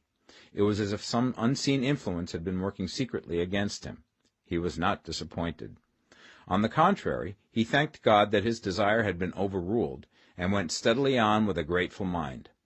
In a few weeks an opportunity so much better came his way that he would not have made the first deal on any account, and he saw that a mind which knew more than he knew had prevented him from losing the greater good by entangling himself with the lesser. That is the way every seeming failure will work out for you, if you keep your faith, hold to your purpose, have gratitude, and do, every day, all that can be done that day, doing each separate act in a successful manner. When you make a failure, it is because you have not asked for enough. Keep on, and a larger thing than you were seeking will certainly come to you. Remember this. You will not fail because you lack the necessary talent to do what you wish to do. If you go on as I have directed, you will develop all the talent that is necessary to the doing of your work. It is not within the scope of this book to deal with the science of cultivating talent, but it is as certain and simple as the process of getting rich. However, do not hesitate or waver for fear that when you come to any certain place you will fail for lack of ability. Keep right on, and when you come to that place, the ability will be furnished to you. The same source of ability which enabled the untaught Lincoln to do the greatest work in government ever accomplished by a single man is open to you. You may draw upon all the mind there is for wisdom to use in meeting the responsibilities which are laid upon you. Go on in full faith. Study this book. Make it your constant companion until you have mastered all the ideas contained in it. While you are getting firmly established in this faith, you will do well to give up most recreations and pleasure, and to stay away from places where ideas conflicting with these are advanced in lectures or sermons. Do not read pessimistic or conflicting literature, or get into arguments upon the matter. Do very little reading, outside of the writers mentioned in the preface. Spend most of your leisure time in contemplating your vision, and in cultivating gratitude, and in reading this book. It contains all you need to know of the science of getting rich, and you will find all the essentials summed up in the following chapter. Chapter 17. Summary of the Science of Getting Rich. There is a thinking stuff from which all things are made, and which, in its original state, permeates, penetrates, and fills the interspaces of the universe. A thought in this substance produces the thing that is imaged by the thought. Man can form things in his thought, and by impressing his thought upon formless substance can cause the thing he thinks about to be created. In order to do this, man must pass from the competitive to the creative mind, otherwise he cannot be in harmony with the formless intelligence, which is always creative and never competitive in spirit. Man may come into full harmony with the formless substance by entertaining a lively and sincere gratitude for the blessings it bestows upon him. Gratitude unifies the mind of man with the intelligence of substance, so that man's thoughts are received by the formless. Man can remain upon the creative plane only by uniting himself with the formless intelligence through a deep and continuing feeling of gratitude. Man must form a clear and definite mental image of the things he wishes to have, to do, or to become, and he must hold this mental image in his thoughts, while being deeply grateful to the Supreme that all his desires are granted to him. The man who wishes to get rich must spend his leisure hours in contemplating his vision, and in earnest thanksgiving that the reality is being given to him. Too much stress cannot be laid on the importance of frequent contemplation of the mental image, coupled with unwavering faith and devout gratitude. This is the process by which the impression is given to the formless, and the creative forces set in motion. The creative energy works through the established channels of natural growth, and of the industry and social order. All that is included in his mental image will surely be brought to the man who follows the instructions given above, and whose faith does not waver. What he wants will come to him through the ways of established trade and commerce. In order to receive his own when it shall come to him, man must be active, and this activity can only consist in more than filling his present place. He must keep in mind the purpose to get rich through the realization of his mental image. and he must do every day all that can be done that day, taking care to do each act in a successful manner. He must give to every man a use value in excess of the cash value he receives, so that each transaction makes for more life, and he must so hold the advancing thought that the impression of increase will be communicated to all with whom he comes in contact. The men and women who practice the foregoing instructions will certainly get rich, and the riches they receive will be in exact proportion to the definiteness of their vision, the fixity of their purpose, the steadiness of their faith, and the depth of their gratitude.